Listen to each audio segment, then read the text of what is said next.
And we're on.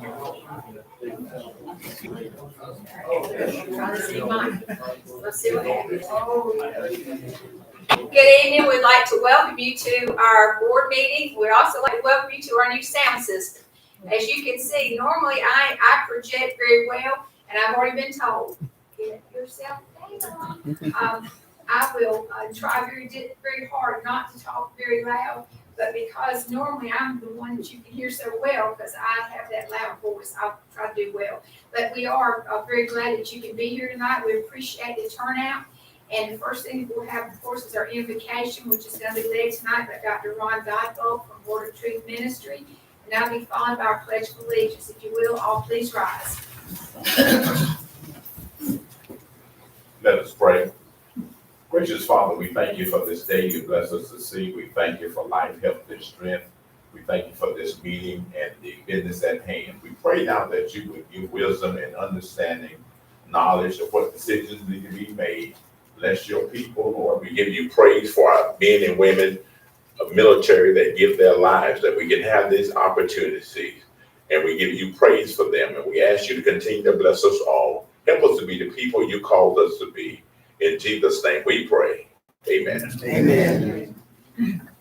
I pledge allegiance to the flag of the United States of America and to the republic for which it stands, one nation, under God, indivisible, with liberty and justice for all. You may be seated. At this time, I'd like to announce that our attorney is actually, there's an accident on his way here, and he hasn't been involved in an accident. There's bad traffic, and he is going to arrive momentarily. We want to go ahead and start so that we can, a lot of things we can do without him being present. The first thing is we have approval of the agenda, and we do have some recommendations that we move from consent agenda, items C, F, and H, and put those under new business. And we add under new business, along with those three, that we add the first item being item C, which would be park panhandling ordinance discussion. So we'll have under new business, we'll have A, B, C, and then item C from the consent agenda becomes D, and the F becomes E, and the H becomes G. Okay. Are there any other additions or deletions to our agenda? Have a motion to approve. Do I have a second? Second. All those in favor signify by raising your right hand. Seeing none opposed. Thank you. We have tonight some presentations, and the first presentation is actually, these are just as far as what's on our agenda, would be the Memorial Day and Tourette's Syndrome Day proclamations, and they were provided as requested for the month of May through the mayor's office. They were not on the agenda. They've already been returned, passed out. The next is a proclamation on for June 19th, and this proclamation reads: whereas at 2 p.m. on New Year's Day, January the 1st, 1863, using his war powers as president, Abraham Lincoln signed the Emancipation Proclamation, providing that all persons held as slaves within any state or designated part of the state shall be henceforward and forever free. Whereas the Emancipation Proclamation made the permanent abolition of slavery a Union war aim and provided the legal framework for the emancipation of nearly 4 million slaves as the Union armies advanced. Whereas Juneteenth, a blending of the words June and 19th, is the oldest known U.S. celebration of the end of slavery. It commemorates June 19, 1865, when Major General Gordon Granger arrived in Galveston, Texas, and announced the end of both the Civil War and slavery. The people of Texas are informed that in accordance with the proclamation from the Executive of the United States, all slaves are free. This involves an absolute equality of personal rights and rights of freedom between former masters and slaves, and the connection heretofore existing between them becomes that between employer and hired labor. The freedmen are advised to remain at their present homes and work for wages. Whereas Texas began the celebration of Juneteenth in 1866 with community events such as parades, cookouts, prayer gatherings, musical performances, and historical cultural readings, and as freed families immigrated from Texas to other parts of the United States, They carry the Juneteenth celebration with them. Whereas Al Edwards, a freshman state representative, put forth the bill, House Bill 1016 of 1979, making Texas the first state to grant this emancipation celebration. Whereas in 2021, Juneteenth became a federal recognized holiday, and the Hope Mills Board of Commissioners voted to observe the holiday in Hope Mills as well. Now therefore, with the Hope Mills Board of Commissioners do hereby proclaim June 19, 2023 as Juneteenth in Hope Mills. And with this year, that June 19th actually falls on a Monday, so our next board meeting will actually be on June 20th, on Tuesday. Next, we have a proclamation, and I'm very proud to present this proclamation. This is their second time that they've come to Hope Mills, and they've chosen Hope Mills to have this special day. Whereas the Cape Fear Amateur Radio Society will hold field days on June 24th and 25th at Golfview Greenway. Whereas Amateur Radio Emergency Services and Radio Amateur Civil Emergency Services have been trained to provide effective emergency communication and support. Whereas during times of national, state, and local emergency, and for community and public events, amateur radio operators have provided communication resources at no cost. Whereas amateur radio operators provide weather spotting and reporting activities through the Skywarn program, and ham radio educational activities, field days are an opportunity for hams to hone in their emergency preparedness skills. Now therefore, I, Jackie Warner, Mayor of the Town of Hope Mills, do hereby proclaim June 24th and 25th to be Amateur Radio Operator Recognition Day. At this time, I have a proclamation I'll give to Mr. Don Talbot, who is here with some of the other members, so that it is official. You now have your special day, June 24th and 25th, as Amateur Radio Operator Recognition Day. Thank you all for being here. Yes, introduce them. Yeah. Hello, sir. Thank you for coming. Thank you. You want to get a picture? There we go. Go right in. You want to get in here too? Okay, I'll cover that up. All right. Thank you. Thank you. See?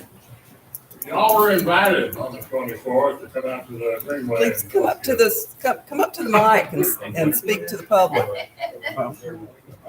Thank you.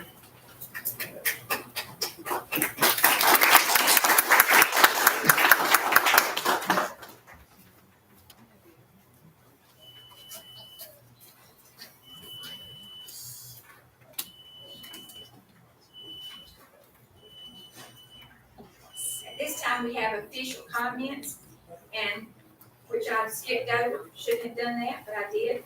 And the main reason was because the gentleman here asked that they could be finished with, and we set that aside.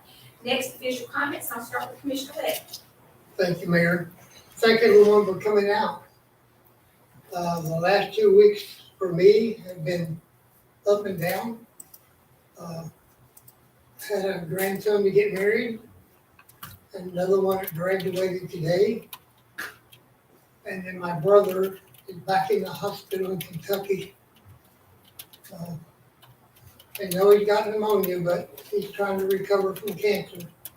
And they're kind of afraid that might have moved down his body to his hip. So like all of you, if you would, please pray for him that he'll come through this. Thank you very much. Commissioner Mitchell. Just want to thank everyone for coming out this evening, and hope we have a very informational meeting. Thank you. Commissioner Marley. Commissioner Stroller. Remarks complete. Mayor Pro Tem. Right. Thank you for everyone for coming out tonight. Next on our agenda, we have our public hearing, and this is for fiscal year 2023-2024 budget. After completion of the public hearing, the Board of Commissioners may or may not adopt the proposed budget ordinance and fee schedule. A final copy of the proposed fiscal year 2023-2024 budget book will be handed out at the meeting. So, Mr. Holland, are you ready to? Okay, I'll turn it over to you. Y'all need to open a public hearing. Motion to open public hearing. Thank you. Okay, you want to do the public hearing before we get what you have in your hands? All right, we can do that. All right, motion to open public hearing. At this time, is there anyone here that would like to speak in favor of our proposed 2023-2024 budget? Is there anyone here that would like to speak against our 2023-2024 budget? If so, if you'll come to the microphone and give your name and address, and then you may speak. And that microphone is already on, so you'll pick your voice up much better than used to. All right, my name is Pat Edwards. I'm at 3513 Shipstone Place. And I'm here on behalf of the senior citizens in Hope Mills. And it's hard enough for them to make their budget now. There are personal budgets.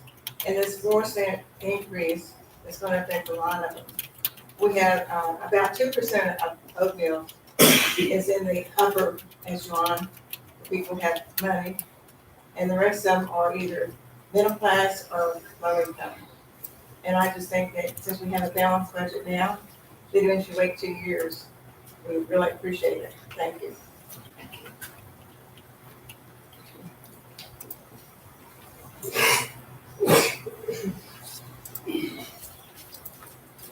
Hello, thank you for having me. My name is Kevin Morgan. I live at 1435 Seabiscuit Drive in Cindy, a steeplechase subdivision. I'm recently retired from the federal fire department with 30 years of service as a firefighter. The initial budget workshop, there was the tax was talked about, and listening to that, you guys didn't really have a plan initially what you want to do with the budget. You kind of talked about it openly about bankrolling the money. There wasn't an identified plan of what you wanted to do with the money. Now there seems to be a plan. You've identified that you want to hire some police officers, staff vehicles, some stuff for the veterans part, and some other one-time purchases. And all those are very noble things, right? I'm all about public safety, obviously. Public safety, I think it's a great thing, right? That's the only item you have there that's a recurring cost. That's the only item there that's a recurring cost from year to year to year. These staff vehicles, the veteran park, and I'm a veteran myself, I think it needs to be supported. It's a one-time cost. Staff vehicles, one-time cost. Tax increase, it's a forever recurring cost to the citizens. So what happens next year? What happens the following year? What happens the following year, right? So we identified the cost for police officers. What about the rest of that money? Is that where the bankroll comes in? Is that what's going to happen then? Is that what's going on? Now, if I understand where we need to have a 4-cent tax increase when we have a balanced budget.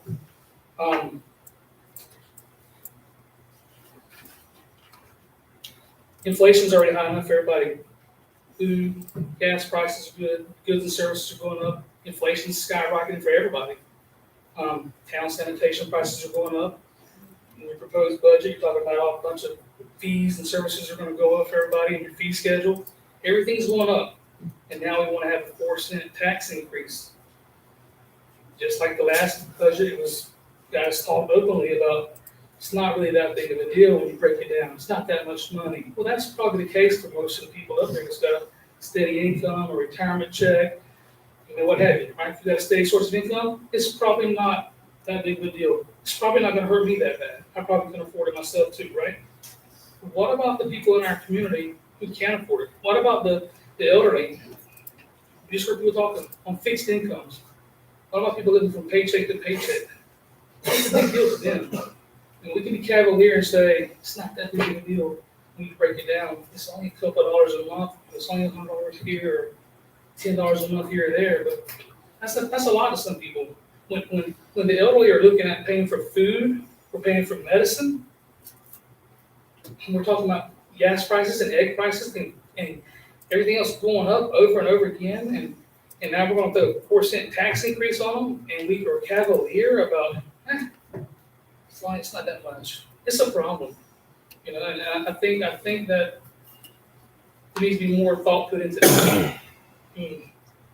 I know there's a shortfall coming to the town, but we got time to plan for that. I think my issue is that initially there wasn't a plan. It was kind of like there's a bank.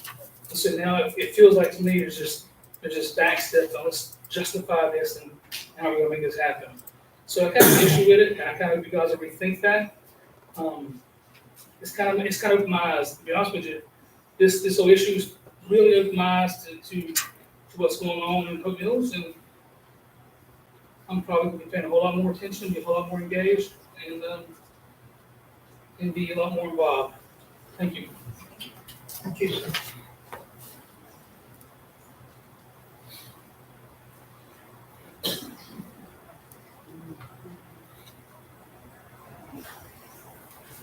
Is there anyone else who'd like to speak?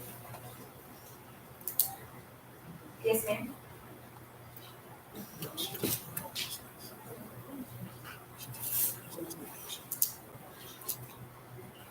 Is this about the mayor, or about the budget? Yes. It's about the Oh, budget. no, I'm signed up for something else. Okay, this is about the budget. I'm sorry. Anyone else like to speak on the budget? Okay, at this time, we'll close the Motion to budget. close public hearing. Second.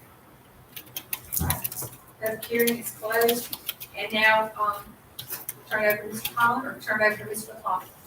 Okay, I'll begin before I turn it over to Mr. Holland. If you recall, at the budget retreat, I moved to allow, for the first time in years, all department heads to have a presentation to the board so that all the current needs could be articulated to our elected officials. This was done in an effort to provide a true report of the current state of our operations. So even with the tax increase, there are still unmet needs of the departments that operate the services we provide to the town of Hope Mills, because in the process of balancing this budget, we were still unable to meet these needs. So I'm gonna go through each department and I'm gonna outline the requests that were made from these departments based on their needs and the fact that we were not able to actually meet those in this budget. Administration, deputy town clerk. Currently, the town operates with a town clerk and a deputy town clerk that also serves as the public information officer as well as an executive assistant to the town manager. This initial request was to create a new position. There was a request to create a new position which would add a third member to the administrative staff while allowing the current position to remain as the PIO and executive assistant. This request was cut from the budget, which means that we still have a deputy town clerk assuming 3 separate roles. Human resources, risk safety specialist. Our previous risk and safety specialist retired recently, so there was a request to create that position under the HR department. As that request was cut from the budget, the current recommendations for the HR director to assume that role in addition to her current workload. Planning and economic development. Planning. In January 2022, the town of Hope Mills took over 90% of all planning and zoning operations from Cumberland County Planning Department, which at that time was a 6 to 7 person department, with a plan of growing our department from 2 positions. As I have assumed the role of town manager, there was a request to create a second planner position in the department, which would still mean that we're operating much below staff levels. This request was cut from the budget, with one planner assuming all of the current workload while I'm still moonlighting as the planning director as well as the town manager. Code enforcement. At the budget retreat, a presentation was outlined that focused on the desire for a 4-quadrant approach for code enforcement, as the current staff remains at 2 officers for the entire town of Hope Mills. As other municipalities operate at roughly 4 times that number of staff, we have operated at this level for the past 3 years, with the previous 10 plus years operating with only 1 code enforcement officer for the entire town. In addition, the 2 town vehicles that they utilize have a combined Kelly Blue Book value of $2,400, with us spending upwards of $7,000 in maintenance this past fiscal year alone. There was a request for a 3rd code enforcement officer and 3 new trucks, which was cut from this budget in light of the ability to only purchase 1 new truck. The other officer will utilize the most operational older truck, but we will still operate code enforcement with a 2-person team for the entire town of Hope Mills. Police. The police department requested 9 additional officers in this current budget. As the town of Hope Mills limits are expanding at a massive level, the jurisdiction of our police department is expanding as well. Without the ability to utilize closest unit dispatch as our fire department does, the increases in town boundaries equate to a need for more officers. Out of the 9 officers that were requested, all of them were cut from this budget. With the uptick in crime in recent months, the request to raise taxes would afford the town the ability to at least create 2 or 3 of these positions. Fire. With the new public safety center nearing completion, the fire department requested 3 additional firefighters. All of these requests were cut from this budget. Inspections. Although the board moved to direct staff to create and fill a new building inspector position at the presentation of the budget, our town still operates with an entire staff of 4 inspectors. With the sheer massive amount of commercial and residential construction currently underway and proposed, we have inspectors conducting upwards of 20 to 30 inspections daily, while most municipalities have enough inspectors to conduct them by trade. This means that they have so many inspectors at other municipalities that they can have an entire crew just for electrical, an entire crew just for mechanical, and so forth. With the 2 level 3 inspectors that we have near retirement, this is another growing concern as it relates to growing this department to an operational level. Parks and Recreation has indicated that while the Splash Pad Heritage Park and all-inclusive playground has funding, the following projects have been cut from year to year due to budget shortfalls and represent deferred maintenance items that we have furloughed from year to year. Tennis court resurfacing, Heron Park playground, maintenance building improvements, Dove building, vinyl siding, and the playground replacement at the town lake. So I wanted to make sure we're painting the right picture here.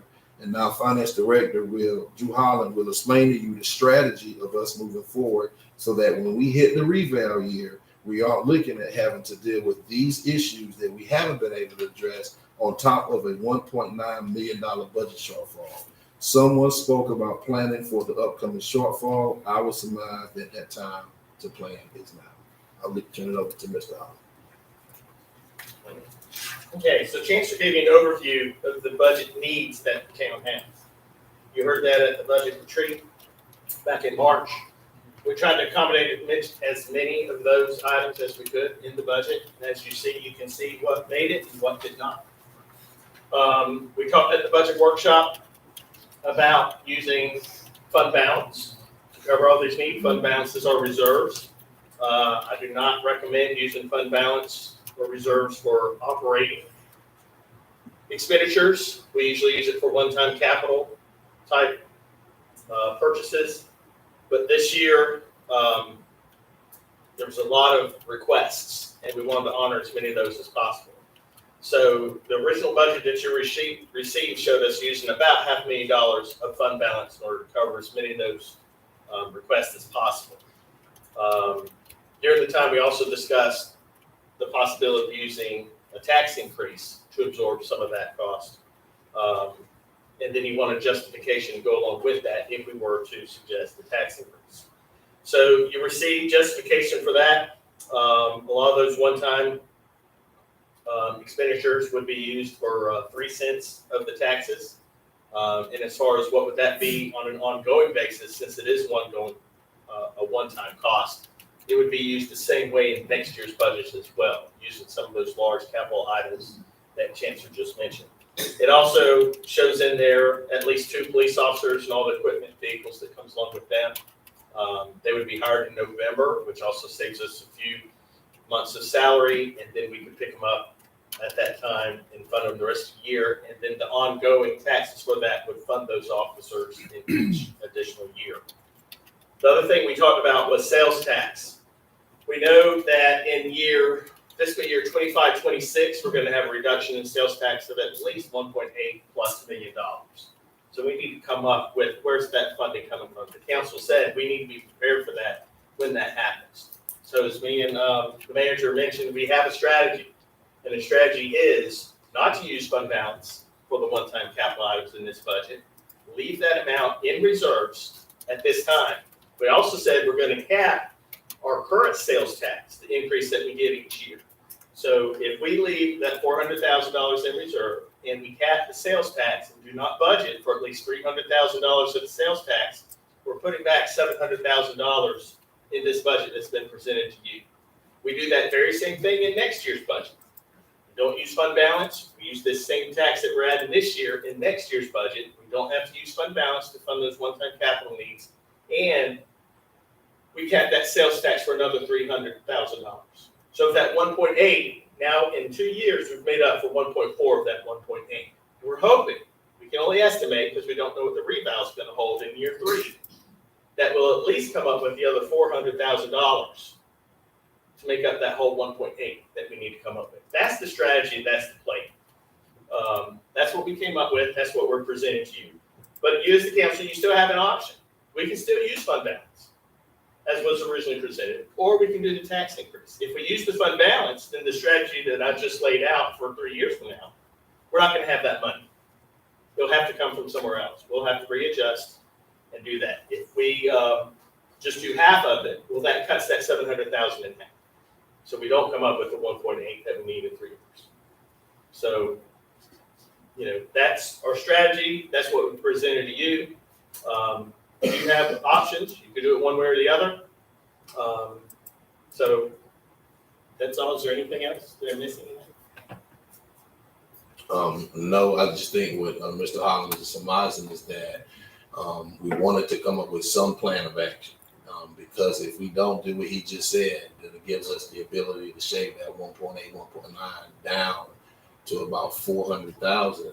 We're looking at trying to still meet all these needs on top of a $1.9 million budget shortfall during the reval year. And I don't think that the revaluation will cover all that amount. So this is a strategy. Ultimately, the final decision rests with the board. Yeah, we don't know what the reval is going to be in 3 years from now. If the economy changes and say there's a recession and values go down, we're in another kind of bind. We don't know. Right now, things are good. It looks like at reval, the prices should go up, but there's no guarantee of that. So it's very hard to project what that's going to be when that gets here. But like I said, this is a strategy. It's a plan. It provides for the future so that we don't have a situation 3 years from now. Now, do know this, that 3 years from now, we're only doing this for that first year. That 1.8 reduction is also ongoing. But what we're planning on is that the town's growth, we're hoping, will be able to make up some of that difference. So a tax increase will also be able to, in future years, sustain that as well. And we don't have to rely just on our current revenues. Any questions? We're going to start with Commissioner Lay. Would you like to have an opinion or first comment or question this time? Is there no place that we can, is there no place that we can cut spending? Did you hear everything that the manager just said that we cut out of the budget? I will. We have cut. I will add that in addition to what I just surmised, we did a 5% decrement across the board from every department, and I cut planning of almost 50%. So we did. This is a multi-pronged approach. You have in this on this agenda a fee schedule increase. So we increased fees. We cut wherever we could cut. We did decrements, and we're asking for a tax increase. So this is not one strategy.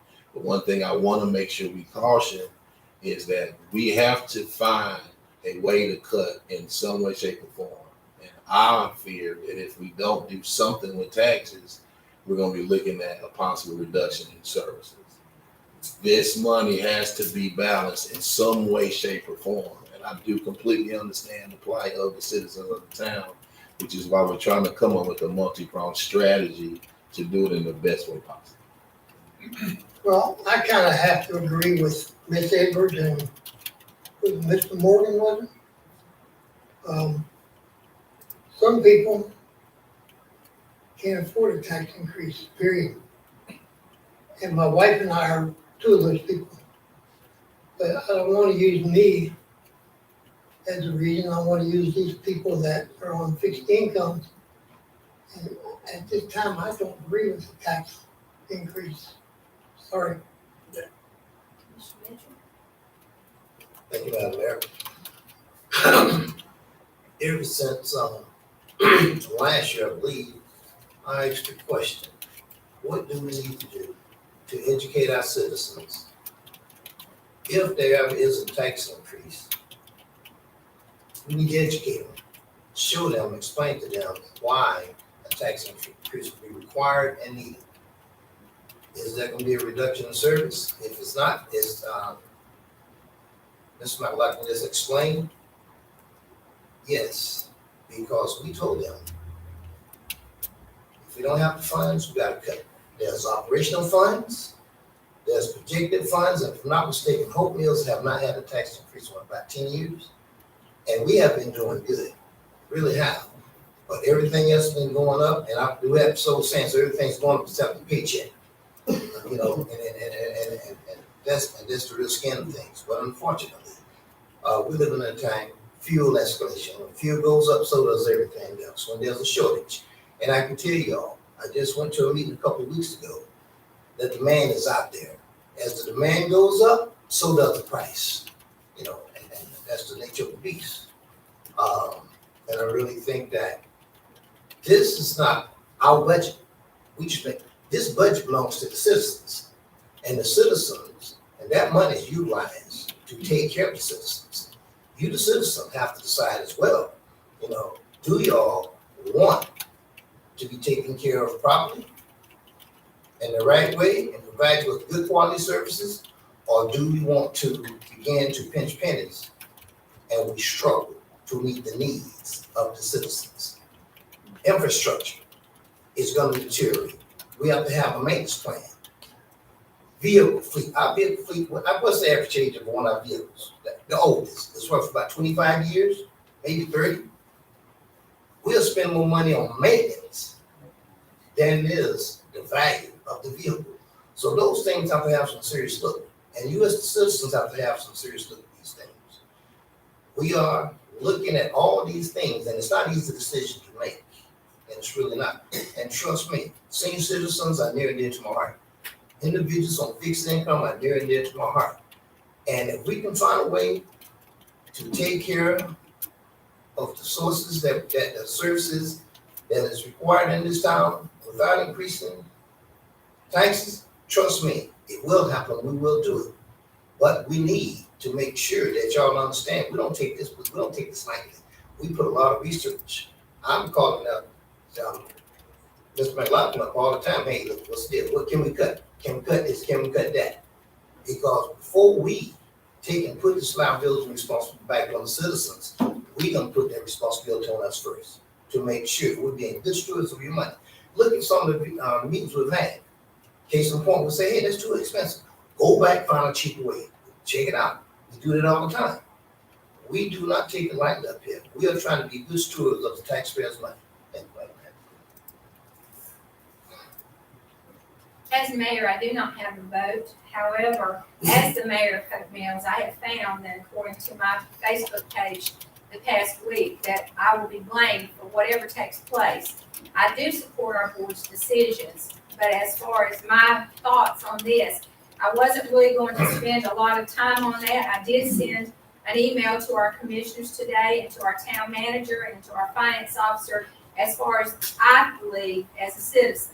And I do believe it's important that I share that because as a citizen of Hope Mills, I do pay taxes. And I think it's important. So I'm just going to read to you what I sent to them and just let you know this is, as a citizen, this is what I'm concerned with. On Friday, I sat with Mayor Mitch Colvin at an event. He shared with me that federal will need to increase their tax rate by 4.5% just to cover their recreation bond. And I'm asking the town, please let me know if you have any information that would be helpful for our board. The concerns from our community about tax increases this year would probably mean less support for a bond.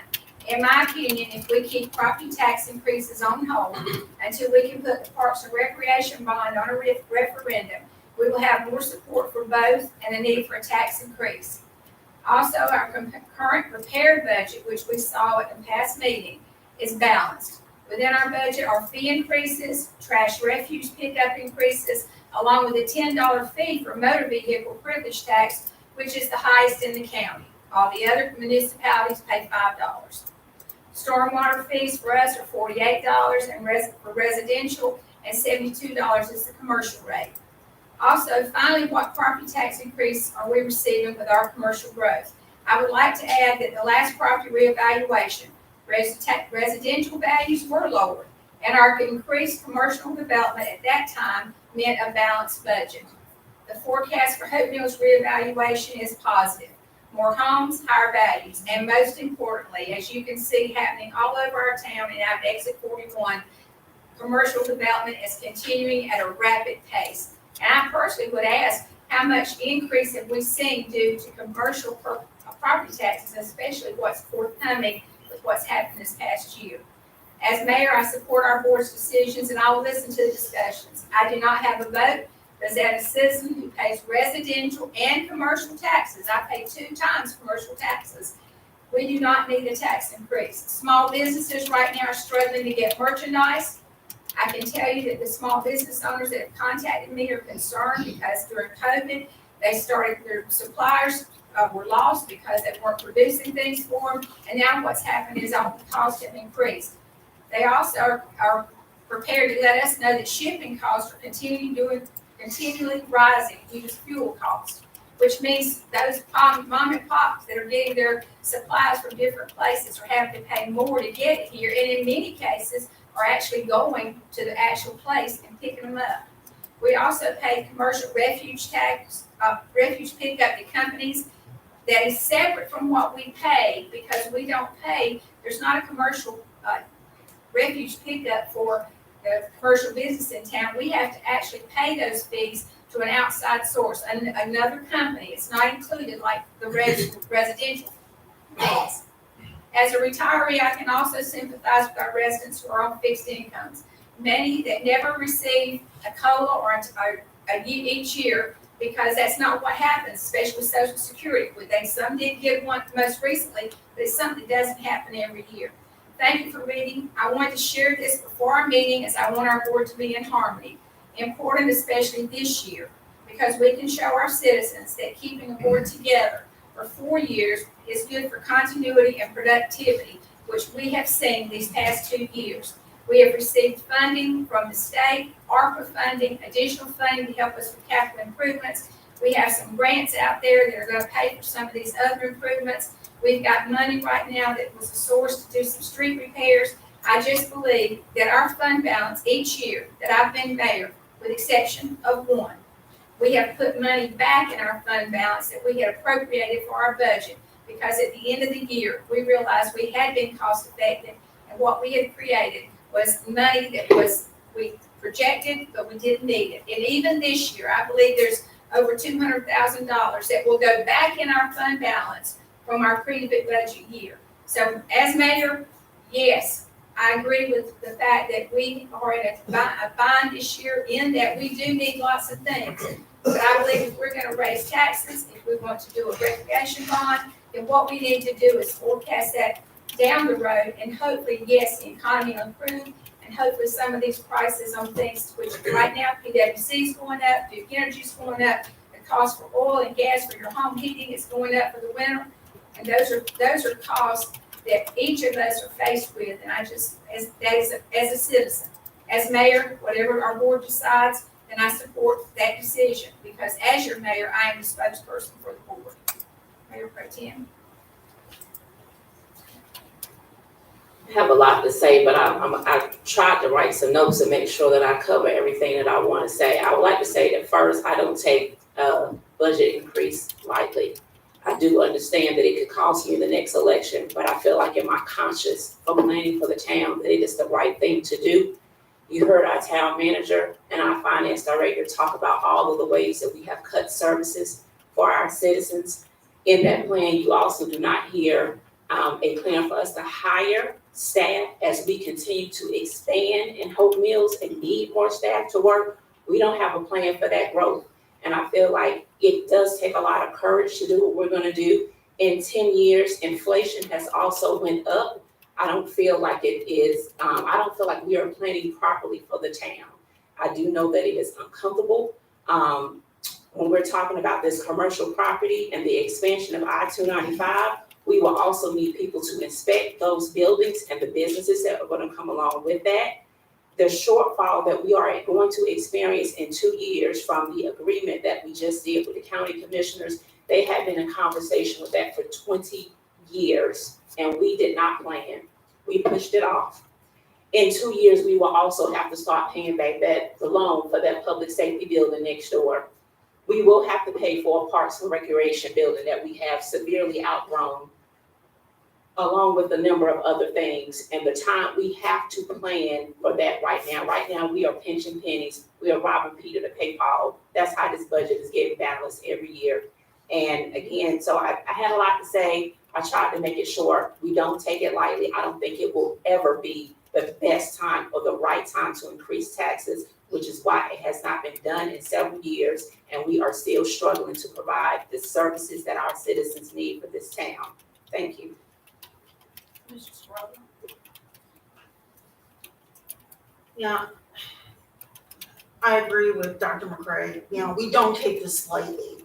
And I've seen the comments on Facebook and thinking we don't take it seriously or what do we care, and then when we get thrown in our faces, it's an election year, watch who doesn't get reelected. I'm poor too, and people don't seem to understand that. I'm on a fixed income. It's not just the senior citizens. But go ahead, think that I'm doing this for fun, because Lord knows this is not a fun job, okay? And, it's like, what is the options? Do we do what's right by the town and as we're expanding, hire the people we do need? Or we say, okay, interim manager, we need to cut trash to once a month. We need to cut recyclables to once a month. We can't have the police department patrol as much as often because we can't hire the police department as we expand and annex in other land. What are our options? And then I'm gonna get threatened with, well, you won't get reelected. What do you want me to do? You please run and take this job because it doesn't pay me enough to worry about paying tax dollars. So tell me, what am I supposed to do? And I put it on Facebook. I was like, no one has called me. About to curse. No one has called me. No one has sent me an email. This has been coming up since March when we had the budget meeting. And no one said anything. But sure enough, the day of the meeting, we're mad, we're angry. Where is everyone? We were asking about this months ago. We knew it was coming. It was never a surprise. I've always said I was poor. I'm still poor. I don't know what to tell you people. Not you people, us people, everyone. I don't know what to tell everyone. I don't. There's no easy way for this. Everyone's going to be uncomfortable. It's frustrating. It is really frustrating because, we all take this very personal. It affects everyone. I don't know what to say anymore, Madam Mayor. That's it. Remarks complete. Mr. Marley? Yes, ma'am. I too, as Dr. McCray, prepared some notes, and if the board doesn't mind, I'd like to read them because I want to make sure I kind of touched on everything that I felt like I wanted to say. I'm sure I'm going to miss something here, but I appreciated the mayor's email today that she sent out. I had a lot of good points, and actually some of the things that she spoke on, I actually have in mind, but I'll go ahead and get started. So this is in response to the recommended 4-cent tax increase and the proposed uses of these funds.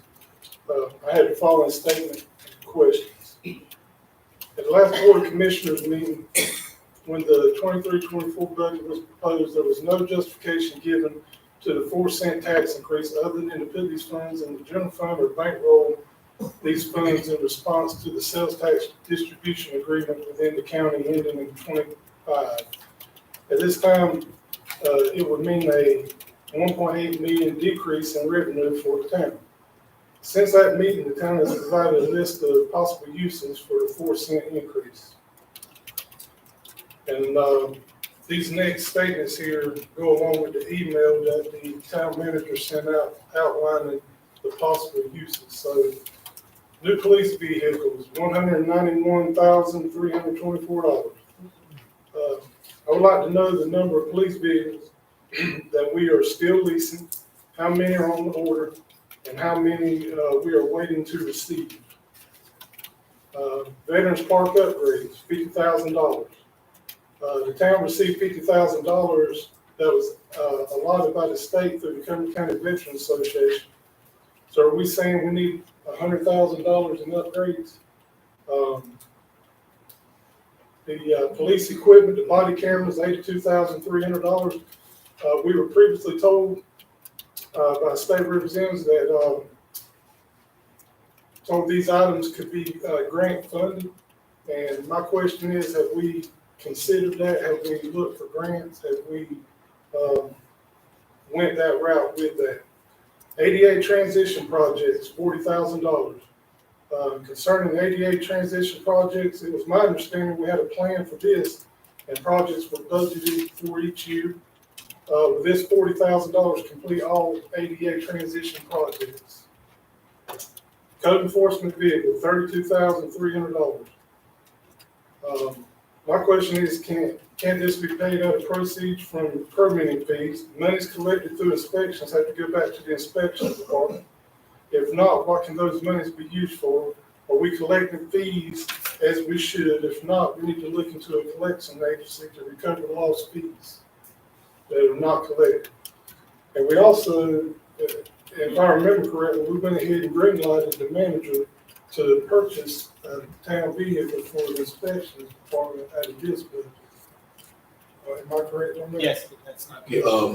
That's code enforcement, and code enforcement is under plan and not inspection. So the what you're talking about is the House bill that does state that all revenues derived in inspections will stay within inspections, but code enforcement is not under the inspections department. Okay. And we did purchase a new vehicle, but that came under plan. All right, thank you. Actually, that budget is on the consent agenda. Two police officers' salary benefits, vehicles mentioned again, and equipment. Hire date after November 1st, 23, $133,450. How many police, what I'd like to know is if we have any police positions now that are open at this time, and where does the lapse salary monies go that is budgeted when positions aren't filled? Does this money go back to the general fund? Are we saving that money? How does a tax increase affect our senior citizens? This is questions I have. How does a tax increase affect our senior citizens, our veterans, those living in homes valued below $150,000 and lower? So we mentioned houses, 219,000, 175, and 300. But what about the people in lower income situations that aren't in those houses?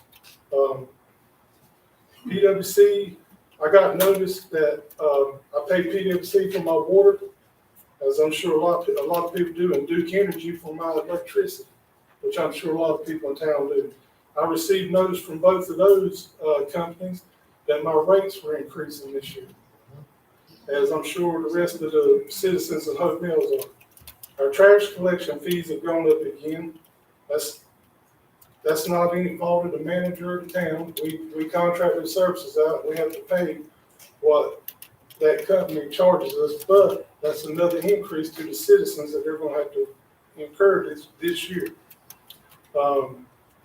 Each year, the town has received increased revenue from sales taxes over the projected revenues. These monies can help offset lost revenue. I think the finance director touched on that a little bit. What is the projected property tax increase from new development within the last year, as we should be collecting on those property taxes soon? So everything that's been built within the last year or so, we should be catching up with that. That money should be coming in shortly to help offset some of this.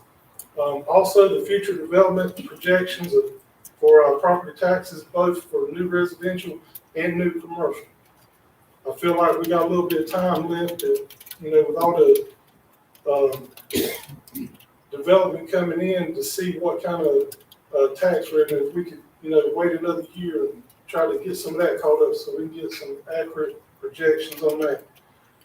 Cumberland County is not raising taxes this year and cited the last two statements I just made as part of their reason for not raising taxes.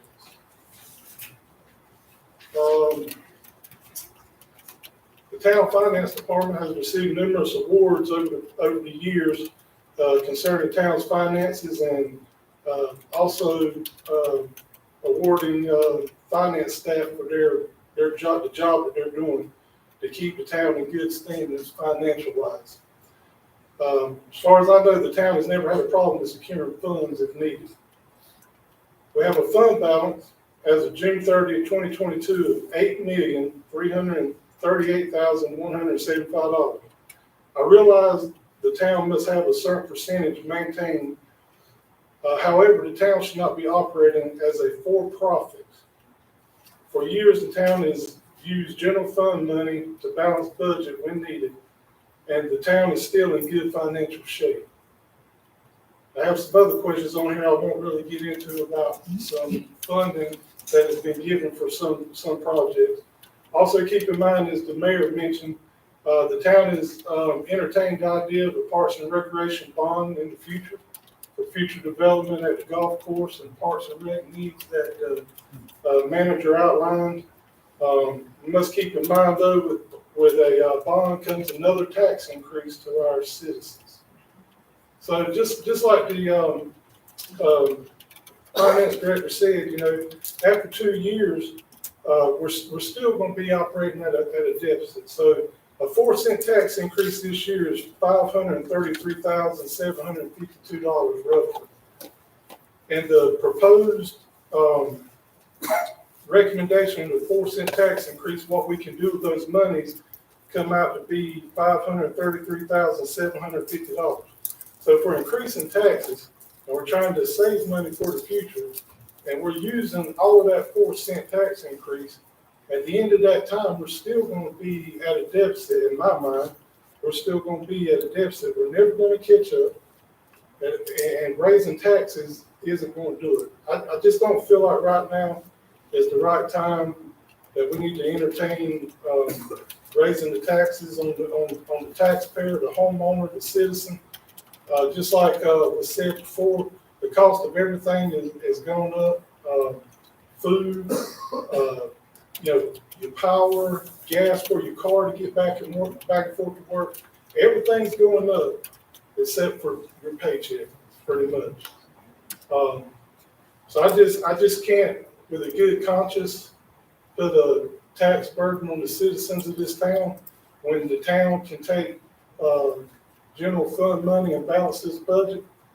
I'm not saying that there won't never be a time that, you know, we may have to, but I just don't feel like the town is in financial straits right now and in a situation where we need a tax increase right now. I can't support it right now. I appreciate the work that the manager, the finance director, and town staff did with cutting budgets, cutting positions, and making the sacrifices to get the budget where it is today. I appreciate all that hard work. I appreciate my fellow board members' comments. I respect each and every one of them. But that's what we're here to do, to discuss. I've said my piece. And the only other comment that I will make is I will ask my fellow board members to please consider this year using general fund to balance this budget and give us another year to see what kind of tax increase, sales tax increase we're going to have. Just like the mayor said, you know, every year we seem to be able to save money and be able to put money up after the budget is said and done at the end of the budget year. So that's my thoughts, man. Thank you. I like to respond briefly, and I'll let the finance director respond as well. But as it relates to fund balance, it is my understanding that we typically do not go over about $500,000 in fund balance at any given year to balance the budget. This is the first budget we've had where we're looking at a $1.9 million shortfall. So we've never had this issue before. I'll say that as it relates to grant funding with police departments, we're exploring grant funding in a very unique way because, as I've suggested for about 4 or 5 years, we need a grants division. People don't realize the FAMPO grants, I'm writing those, Don's writing those. So when we talk about creative grant funding being pursued, it's the staff that already are working 4 to 5 different positions doing that service as well. I will say that one of the main reasons why the county did not entertain in any way extending this agreement to 5 years was because for the past 20 years, we've never entertained a plan of action to deal with this agreement. I will also say that we reduced our COLA in this budget in half. And I will also say that in addition to 4.25 cent increase that City of Fayetteville is talking about doing with the bond, the city manager is also requesting a 2.75 increase on top of that for 7-cent increases in taxes. I'm not sure what the City of Fayetteville is going to do because they're in the middle of the budget session, but the city manager for City of Fayetteville has requested that as well. And so all I'm saying is at the end of the day, the choice is up to the board, but this is our proactive approach in trying to do something to look at what's coming. If we don't do that now, next year we're just dealing with the same problem, missing an opportunity to have some revenues to put in that, because the general fund that we're talking about, that we typically balance the budget with, we're talking about utilizing that to attack the 1.9. But I'll leave the rest up to our finance director. What is the recommended amount that we have in general fund, in our fund balance? Recommended. There's a recommended amount through the league that we are supposed to maintain. Oh, it's not recommended, we're required to keep Okay, well, that's what I'm 8%. saying, there's a. 8% of our budget is dedicated for, we have to just set aside as, Yes, how and much? it's part of that 8.3. If you take out the designated portions of our fund balance, it's about maybe 5.6 is what we have to actually use. What is the what is the required amount? 8% of what your budget is. Okay, so how much would that be? So if our budget's 16 million, then 8% of that. Have you calculated?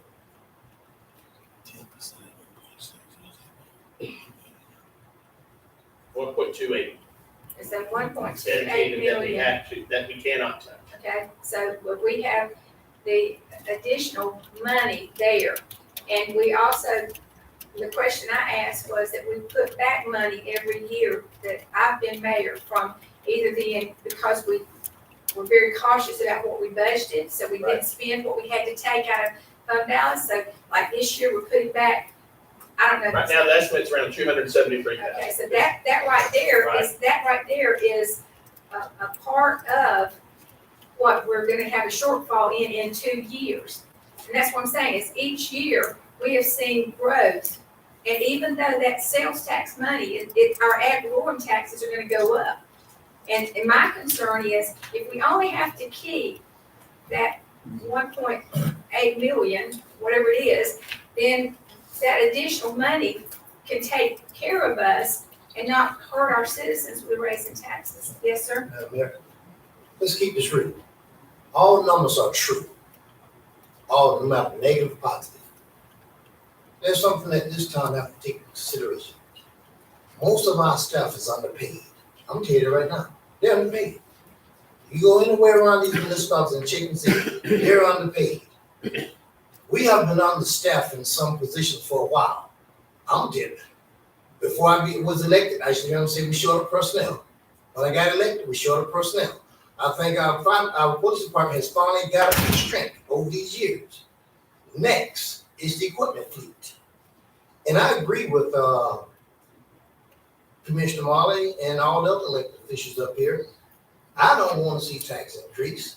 So my question is, what do we do? I mean, and we need to hear from the citizens. We need your input because we have to find a positive way forward to take care of y'all, to make sure that you get services, make sure that we keep good employees on staff. That is important because every time an employee quits, you got to go out and recruit, advertise, and retrain. That is unexpected costs. It really is.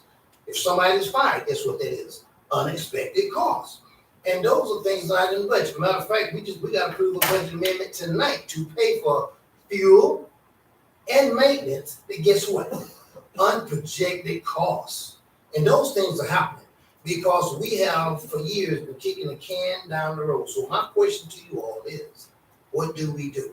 Sure, I think If there's a possibility we need to delay this for a year, I'm all for delaying it for a year. Let's put together a comprehensive case study, lay it out so that when we say budget next March, citizens, this is what it is. These numbers are true. We are short 15 personnel. This is what it takes to get those personnel on staff. We are short X amount of vehicles. This is what is required. So we can educate you and show you why we need to have that budget increase. We thought we was doing it back in March when we had our meeting. But like Lachlan said, they had to go back in and shave and trim to get within the budget that we need to be functional. So again, the question to the citizens is, what do we do? Because we got to take care of you all and not take care of this town. Without you all, we don't have a town. And if we don't make sound decisions, we will have a problem. And we will make the best decision that's for you all. Trust me when I tell you that. This board here, we work together collectively. We talk. We don't take our decisions lightly. We make decisions that's in the best interest of the town and the employees. We take this job very seriously. Madam Mayor, I also like to say on our budget amendment, the consent agenda tonight, we pulled a couple of items. It's almost $100,000 worth of budget amendments there. That means our budgets are not really balanced. I'm not saying that as being accusatory towards you. There's just unexpected costs that happen every year that you have to be prepared for. That is on this agenda item alone, $100,000 almost of money that's coming off of the general, out of the general fund. Yes. Okay, if we have to start cutting services to try to keep our heads above water, what would be the first things we would cut? I don't know if we've actually spoken specifically about that because we do have a way to do this budget, Okay. but it's using fund balance that we know we're gonna need in the future. Yeah. So it's not really this year that has to cut services. It might not even be next year. But that year 3, when we know we're gonna miss $1.8 million, that's the year that we're preparing for. And so this strategy gets us there without having to cut any services. But if we get there without this, then that's gonna be a hard discussion that we're gonna have to make. We're gonna need to put that in a little frame and put it on the wall so people can read that when they come into town hall, and especially when people ask us for money. Also, boy, I'm just, So I can answer some of the questions that the mayor and Commissioner Marlowe brought up. Do you want to do it? If you want the Veterans Park that you mentioned at 50,000, we did receive 50,000 for that. We're trying to match that with what we want to do for Veterans Park. That's what was requested. So that 50 is to match the money that we received for that. The police equipment that we're doing, a lot of times you get grants, it covers year 1. After the grant's spent and you have the equipment, then you have to cover the cost every year after that. So that's what we're doing there. The ADA transitions, we'd like to budget, if we had ample funds, we would budget over 50,000 each year for that. We have cut it down to 40,000, and we're doing the plan that we have each year. We add more ADA projects to what we've done previously. So that 40,000 is just what we plan on doing in next year's budget. We just mentioned the code enforcement vehicle. That's not inspections. We can't use inspection fees for that since that's a separate department. The police officers, the salary and equipment, this budget with the tax increase would fund the 2 officer salaries. Those are ongoing. So when you're talking about the future for using these property taxes, a portion of it is for one-time expenses. So that's this year, not next year. The salaries are ongoing, so that 1 cent is gonna come. Actually, next year, since we're hiring this year in November, next year will be a full year. So it'll be more than that 1 cent. But the things that are the one-time cost, they don't have to be funded by that next year, but there will be more one-time cost or more positions and things that we didn't put in this year's budget that we're gonna have to do next year. So it's not just money that's gonna go unspent. The property tax increases, just so you know, from last year to this year, because of the reval 6 years ago, when property taxes went down, any new construction that the town gets, for instance, I'll use one of the fast food restaurants we got. That building was a $12 million building. We're receiving taxes on $8 million of it because of the reval last time when the prices went down. So we're not even getting 100% of property tax value on anything that's built. With the reval, hopefully that will change, but we won't know that until it happens. And it also depends what's going on with the economy in the country at that time. So in light of that, our tax revenue growth from last year to this year is $156,000. Just over what the equivalent of 1 cent a tax. So all the growth that we've had in the last year equals 156,000 of new revenues for the town. That's not enough. I think every year I call the county assessor and say, this can't be right. We are building a lot of stuff here. It's like, that's the value, that's what you've got. We have to go with their recommendation or their values. I'm not faulting them, they're doing their job, but it just seems to me with everything we've got going on here, it's got to be higher than 156,000. So that does answer some of y'all's. The trash fees, our third party vendor, they go up, we go up the same percentage that they did. The sales tax, what we did this year is we're not going to budget for that sales tax, so it intentionally will go into reserves to replace that. So just like this year's budget, we should have, right now, I'm estimating about 273,000 extra to go into reserves. Well, I'm hoping next year at the end of the year, we have about 700,000. And year after that, so we can prepare for year 3. And if we don't have those revenues, we're gonna have to use reserves to cover that. So again, as Commissioner Scarola said, we will not, hopefully, have to cut services. That's the plan. That's our strategy. Get back right quick to the 155 figure. Where'd you get that from? You said we had an increase to 155. What was that? That's our property tax increase from last year to this year. What we budget. From last year to this year, we had a $155,000 increase. So essentially, that would cover the cost. That could cover the cost of the 2 police officers, and we can take that. That's covering other costs that we have in the budget. Not just that. But what I'm saying is, you said we had an overage of 155,000, right? It's not an overage. We had an increase. That increase to me means that you brought that in. That was over. No. It's budget. From the current year's budget to what I'm projecting for next year's budget. The property tax that I can show as revenues is higher next year by 156,000, but that's already budgeting for all these other increases. When y'all are talking about Duke Energy and PwC raising rates, that's not just for citizens. The town has that same increase as well. So, we have to come up with that. Every year our insurance goes up. Every year our workers' comp goes up. Every time we add an employee, the salary benefits are with that. Now, man, there's one cost that we have not even thought about. That big elephant over there next door. Now, we don't have the projection of what it's gonna cost for fully operational of that building. Right. We prepared for that, Right. and we can pay that debt.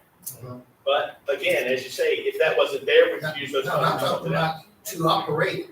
I think Commissioner really is saying that we know that the loan is $1 billion. Right. He's talking about the cost to operate the facility. Oh, yes, the operations of the facility. Water. Yep, everything's higher. I'm talking about the cost for that elephant there alone. Yep. We don't even have a clue. Well, we're experiencing that now. Right. I mean, because I remember the conversation. And I will surmise that's a 30-year loan. We have that prepared for the increases in We costs. projected part of that. That's what I'm saying. You don't know until you get there. That's So, right. That's what I'm yeah, saying. this budget has the full year of those It's costs. like projectile The forecast. current budget we're in only has about half a year for it. And how much do you project? Because like I said, you do a great job. I'm complimenting you on that. And y'all know this. Well, I've kept us from raising taxes okay, the but last several here's years. what I I'm don't want saying, to raise but taxes. here's what I'm saying though, is you are very good at projecting, but you project always less than we actually bring in. So that's how we've been very successful, is you have that ability to do that. So with that being said, that's why I believe that we don't need a tax increase this year. Because a lot of the things that we've received money for, outside funding, and then the other thing is, we have $275,000 that was saved from what the projections were last Right. year. So that's why I'm looking at this possibility is if we have to raise taxes, we wait until you're gonna put money back already because you're not spending the whole sales tax revenue this year. You didn't project for the whole amount in this budget. So that means we're already catching up. If you do that very same thing next year, Right, Then I we do don't- that every year. all right, then It's we a don't. conservative approach. So that Because conservative approach means Right. that why raise taxes when you've already taken care of that? We're just increasing money that if we need to pay this $533,000, personally, I'd say fund balance because we're having an excess in fund balance, and that's where I believe if we were tight and didn't have the money there, then yeah. There's two things with that. It's a conservative budget approach that we've done, Yeah. and it works. And usually we are able to put some funds back. The 2 years that we didn't, weren't able to do that. It was 2 years, not just one. Were some projects that were unfinished in prior years that we had to spend reserves in order to finish those. But that money went into, the first year I was here, I think we put almost $1 million into reserves, but it was unspent projects. And then we did them over the next several years. Most So of that our was projects, intentional. we've acquired to do that. funding for most But of it our wasn't for projects. operations. Right. That's the difference. It's not just capital items, and other things, it's for operations. You should Madam never Mayor. use your reserves. Here's a question. Good. But we've never had a projected $1.8 million shortfall facing us. That is something that we have never had. And That's what we're preparing for.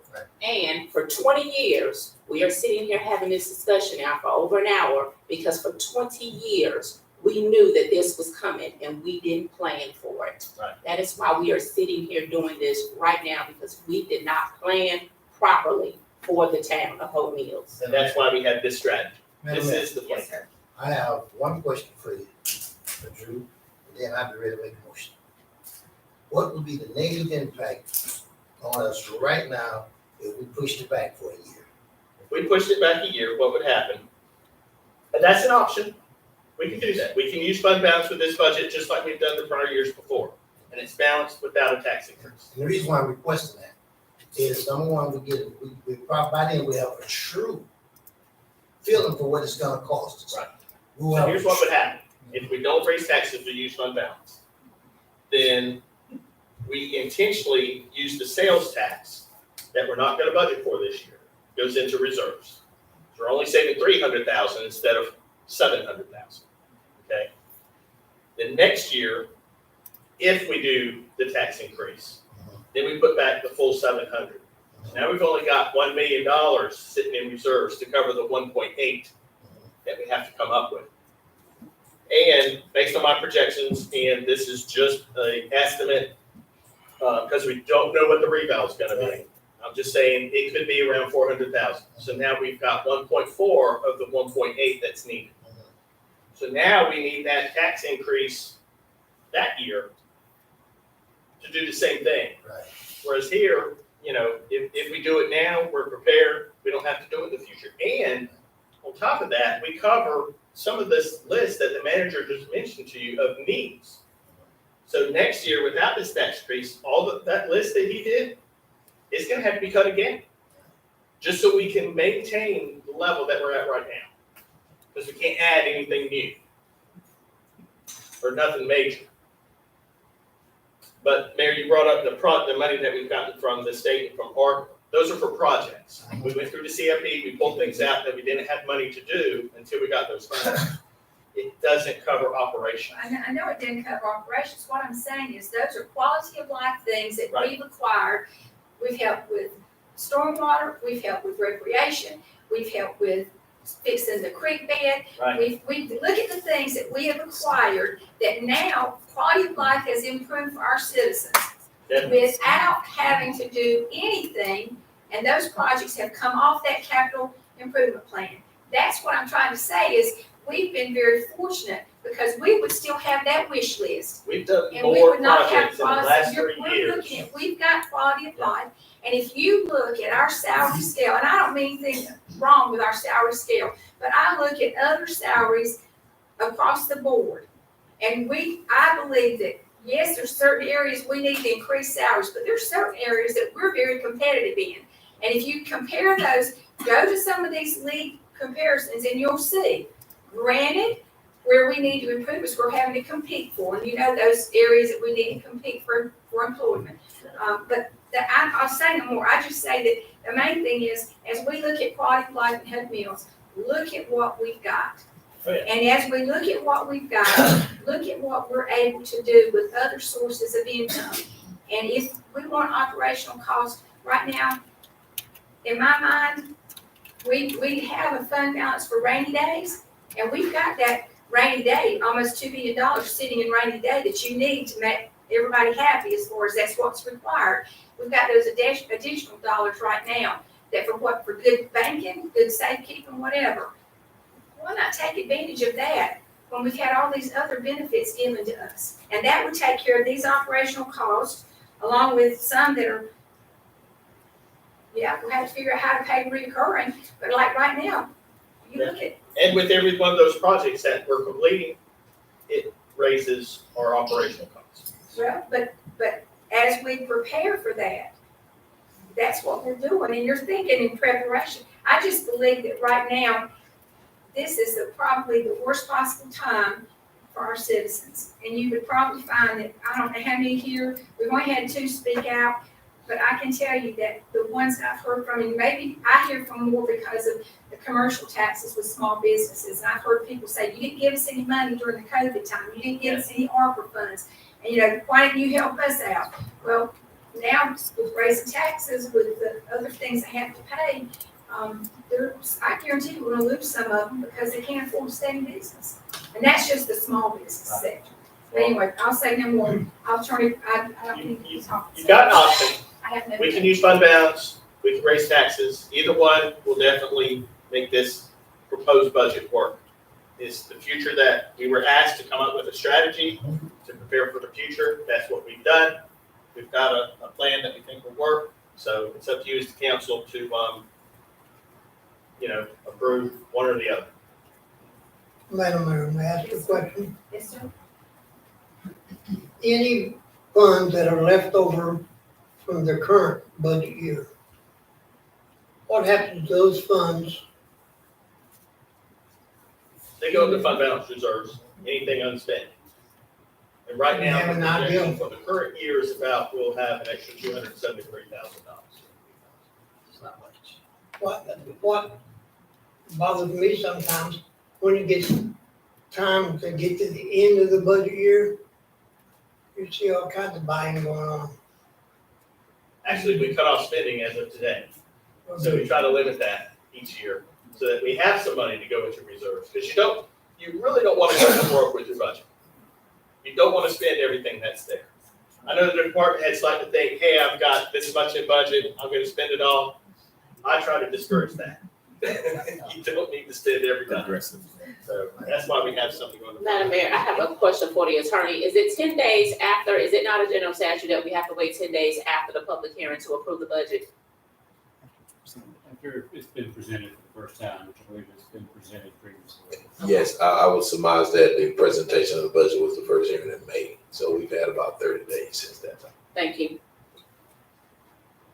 Any other questions or concerns? Commissioner Lee, do you have any other comments? You've got my answer. Okay. I'm gonna be such a killjoy for the rest of this year because I don't wanna hear it like we need more fun stuff, because I'm gonna be the person that says no to everything. So I don't wanna hear like we need another splash pad, or I want a pool, or even the ball fields. I wanna hear it because I seriously don't wanna hear it. That's all I have.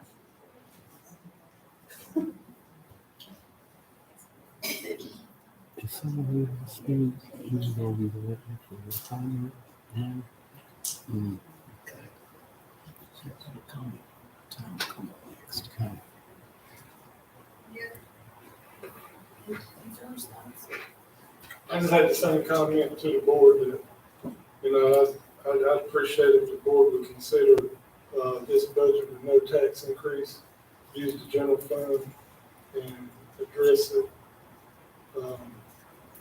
next year.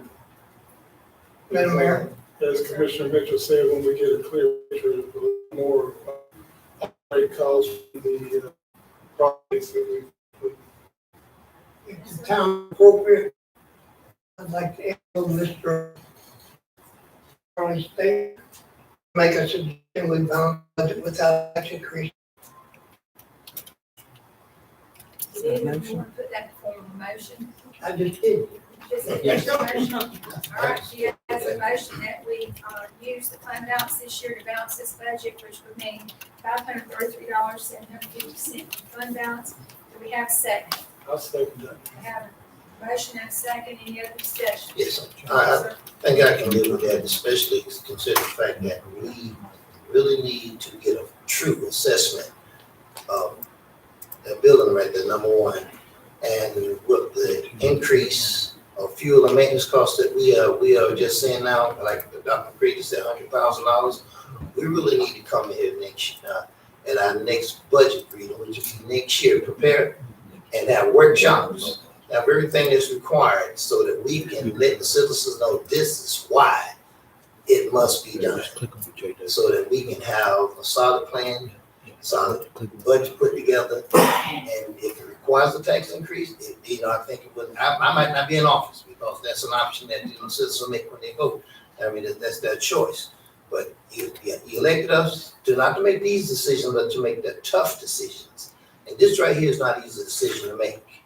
And with so many, there's still some variables that's unknown. And I know Drew and Ms. McLaughlin did an excellent job putting something together for us. And trust me, this was not put together after we had our last meeting for the budget.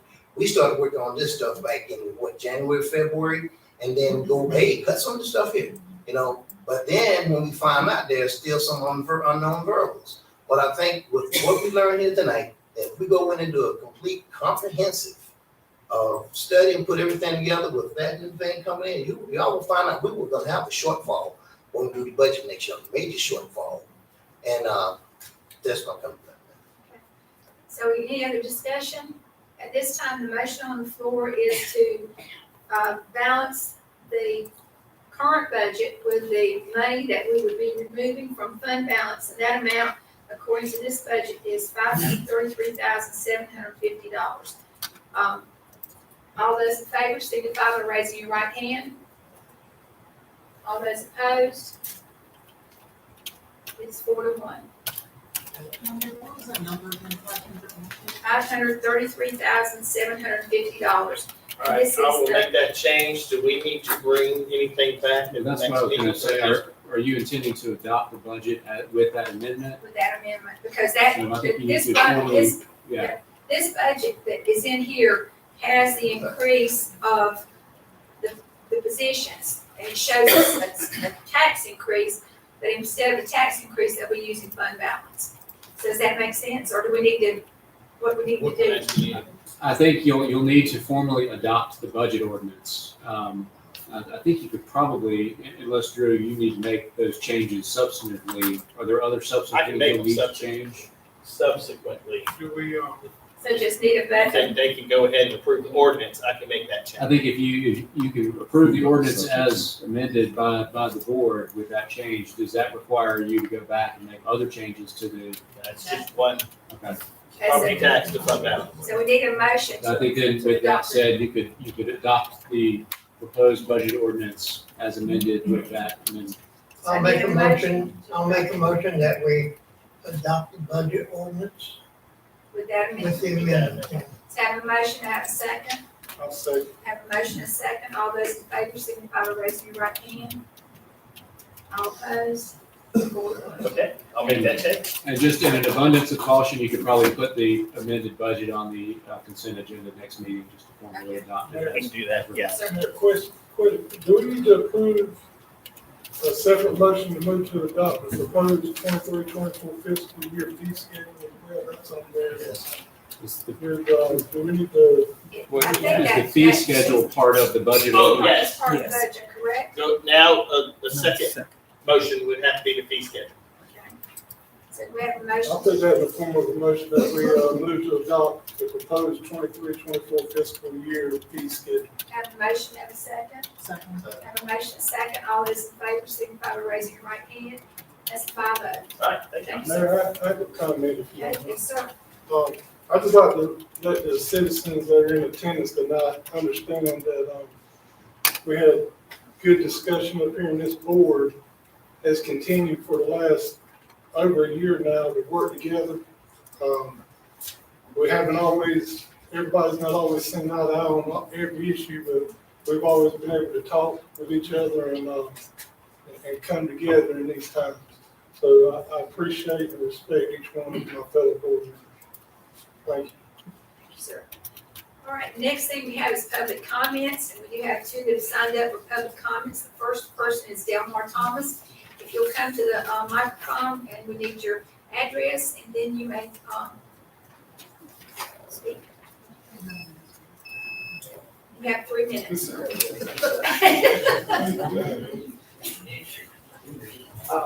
Thank you, ma'am. I don't know whether I'm able to get all of this in 3 minutes because I wanted to comment on as you got into your budget.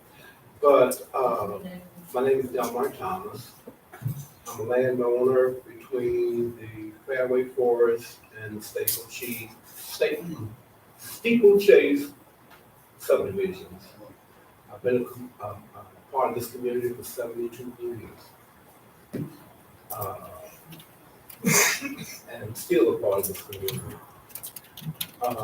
When Hopeville started growing, our property was between the two projects, and some things were done to our property.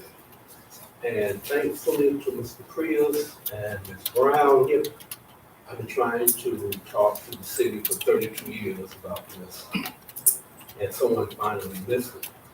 I understand all of the things that's going on with your budget, there's shortfalls, things that you would like to accomplish that you have to put to the side because of all of your financial situations. But my family for 32 years have been completely locked out from being able to access our property.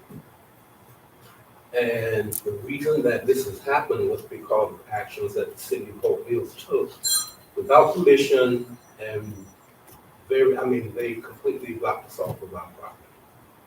We're trying to get this rectified, and hopefully with everything else that's going on, we can get this rectified, because I need to be able to get on my property in order to take care of my property.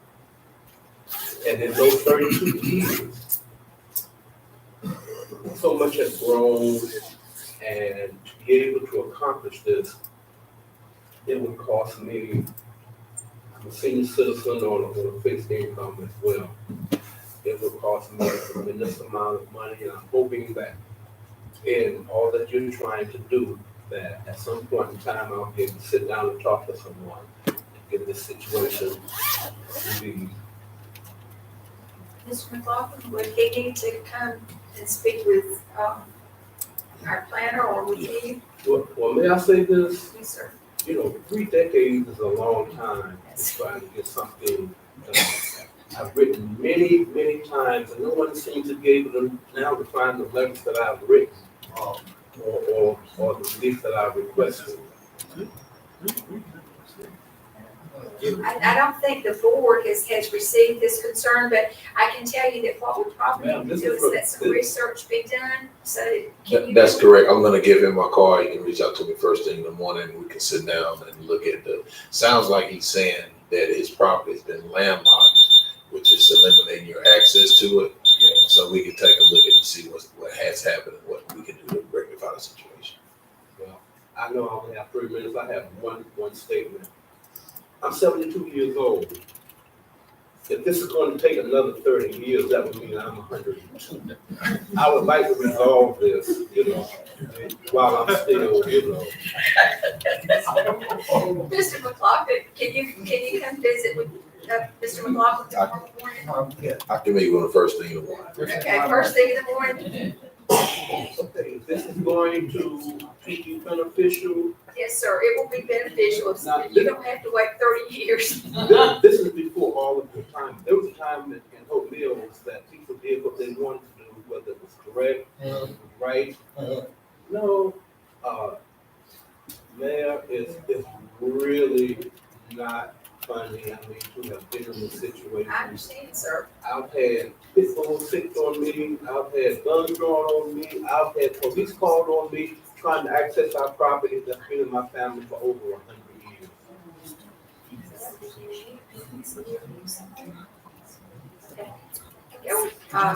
Dr. McCray knows right where you're talking about. She lives in Steeplechase. Oh, So, I'll add, we actually, a little quicker than you think. The Donegal item on the consent agenda is a public works request to fix this actual issue. That's already taken care of, sir. No, that's to fix what has created the problem, but that's not alleviating the problem. So it's not alleviating you being able to have access to the property. I'm sorry. That's what you said, it's not gonna alleviate the issue. Well, it will create the possibility of me now being able to, on one side of the property, to be able to access the property. But that leaves me in, I mean, the destruction that was done when this Donegal water storm system was created, would lead me to have to create a whole new way, you know, I would have to pay to have the foundation laid again to be able to enter my property. It was there before this was done. And this was done without permission. And as I said, for 32 years, I've been trying to live there. is this something that, Ms. Brown needs to address, or is this just something tomorrow morning that could be looked at to? I'll give him my card, come in, we'll sit down with Stormwater and, Public Works and the Planning Department. We can address and look deeper into it to see what has been done with this, what has been done in the past, and see specifically how we need to directly address the issue. And that tomorrow morning, when you meet with all those people, they can actually pull your land up and look at it, Yes, so they that's can see where better access might be too. So, Mr. McLaughlin and then our stormwater lady. If the problem is alleviated, the action will be fine. Okay, They can work on it. no work on it. Thank you, sir. I'd like to give you my card, sir. Just in case. Well, I appreciate that, she had so much retort to what you noticed. You got to understand, I would not give you tonight, situation. That's not everything going on in the city, in the town. I comment for this here. Thank you. Guaranteed. Okay. Next, we have Brenda Warren. Thank you, Mayor, and Commissioner, and staff. My name is Brenda Warren, and I came here on November of 2021 with the same situation with these homeless people that are living next to us. This is a senior citizen complex, and I gave you paperwork, all of y'all, about what's going on. We need some help to get them from out of there. Now, they said Mayor Colvin sent them that, broke up the situation down there on Gillespie and over there at that bridge. And somehow more and more are coming where we're living. And I'm just gonna call out a couple of things because I only have 3 minutes. They're sleeping in their cars. They're breaking into our cars. We just had another break-in Saturday. Yep. They broke into the car, but they couldn't get it started and hotwired because the battery was dead.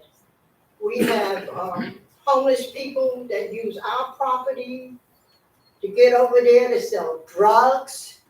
They're coming out of the woods, intoxicated, urinated, and shaking their penis all over the place. And we have kids that is near us that's out there playing because school is out.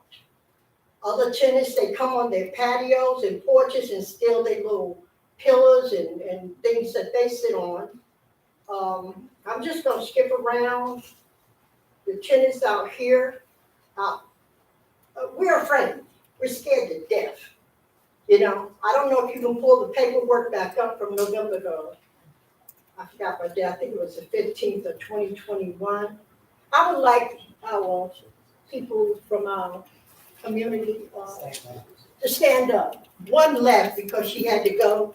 So we're needing help out here. We're trying to get this, they're trying to get in the building. A lot of them do. People are trying to sleep.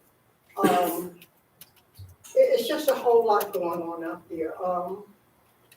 They take a shortcut into our complex to get into the woods. Like I said, they drive around, they do their little drug things just about every day and night. I mean, we have to go to sleep. They have campfires out there in the woods. They stand in the woods and watch us. If we try to get pictures or something, you know, they steal shopping carts from Walmart. They just back and forth with a lot of stuff to sleep in the woods with, and clothes and bags, and they're littering. They have dogs out there. We're concerned about that. It's just new people all the time. They curse me out. Yeah, I have a car. So I walk to the store early in the morning sometime, and they'll say nasty words to me. And they have took our land, our person that do our yards, yeah, the landscaper, thank you. His worker sat the weed eater down to go use the restroom. He comes out the restroom and they pick up they go into the pawn shop. They get to the gentleman that's doing the weed eating, get to the pawn shop. He has the weed eater up there to sell it, got mad because he got busted and talked like he lost it. Now, suppose he was on his way back from the pawn shop and one of us are out there, he could have took it out on us. We got people with crutches, oxygen, wheelchairs. Yeah, well, thank you, Sandy. Well, it's more people would have came, but they're afraid they're going to lose their apartment, see, by saying something. I know y'all got a lot to do. You've been talking about the budget. Have I read it? No, I got a question for you, ma'am. Over here. I got a question. I got a question for you, Oh, I'm ma'am. sorry. You're fine, you're fine. You guys have like an actual management for that building that you guys live in? Okay. There she is. She's present too. Okay, have you guys tried anything to remedy it? Like, have you approached the police department? What have they done? Yeah, sure, yeah. You can have some of my time, Ms. Jennifer. It's been over 3 minutes. Okay. So yes, I tell them all the time, call the police anytime you see them. I've been told that from officers, me and my supervisor came up here. We've been told there's nothing that can be done about it. I know that's a lie. There is something that can be done about it. If they can run them from Fayetteville, they can get them away from there. And I want to know, what is it going to take? Is it going to take one of my seniors getting killed and found in the woods? But I've called.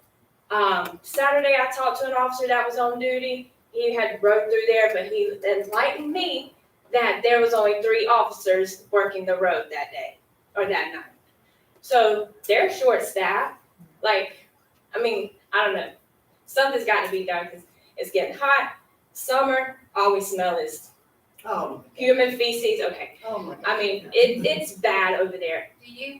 Does the property that they're actually on, does it belong to you?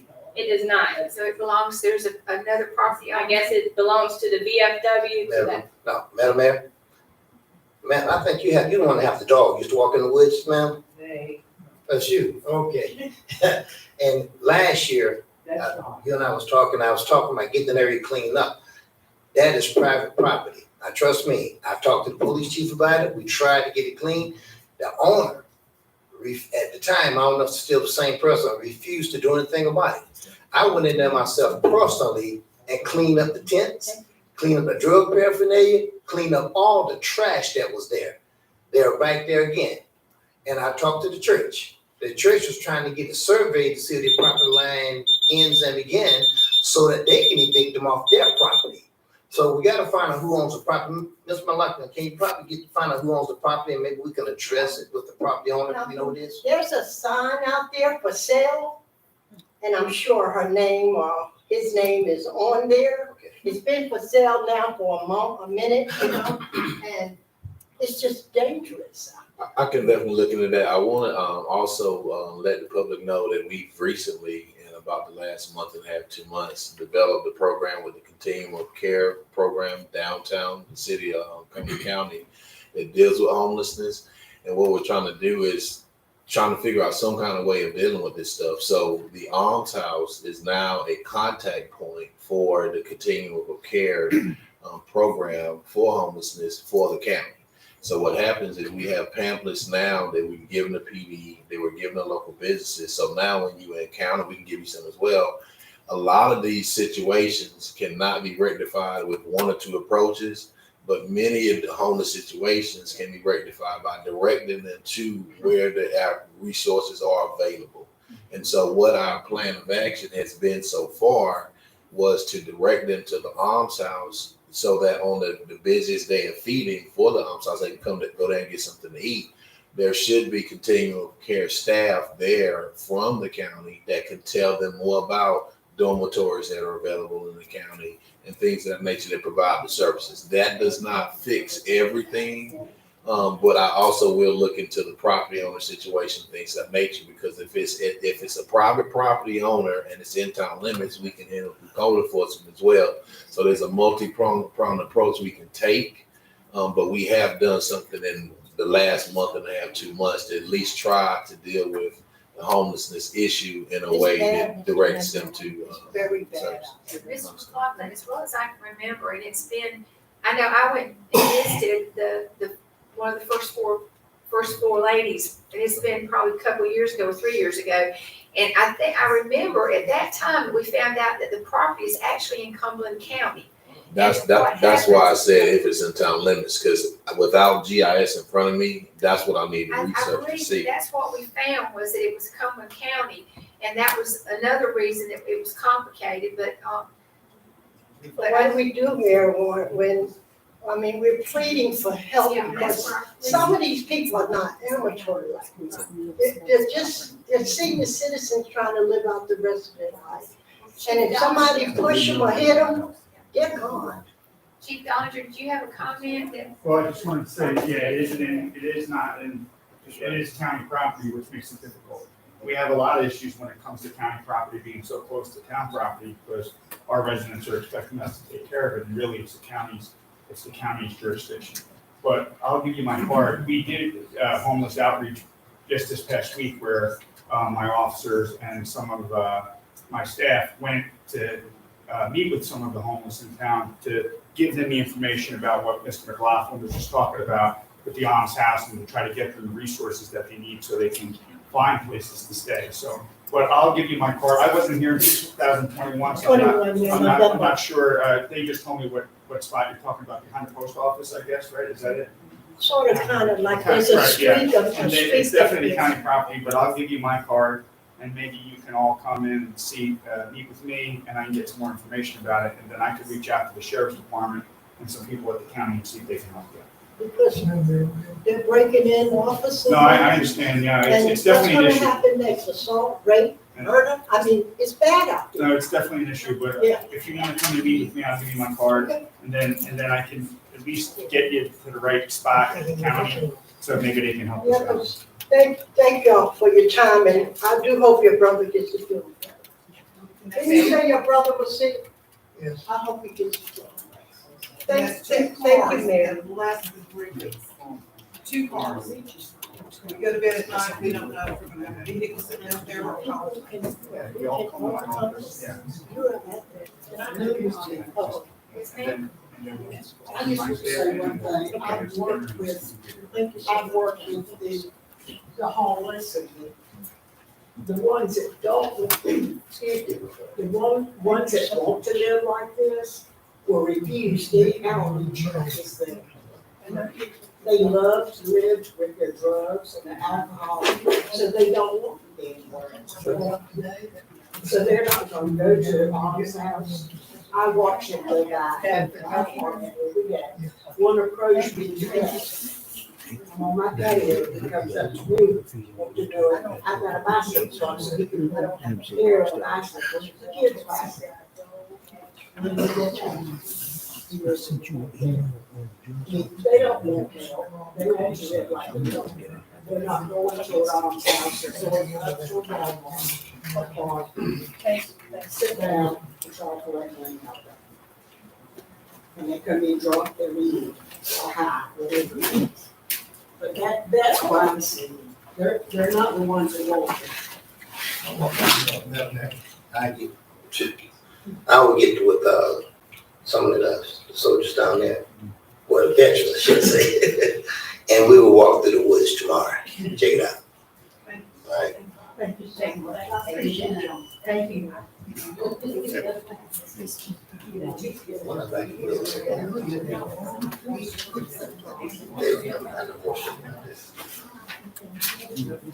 Next, we have the remaining items on our consent agenda, which we. Mayor, please turn your mic on. Yes, ma'am, sorry. I turned it off because I was being picked up and I was projecting too much. All right, on our consent agenda, we have item A, B, D, E, and G that remain. Is there a motion to approve those items on the consent agenda? Motion to approve. Do I have a second?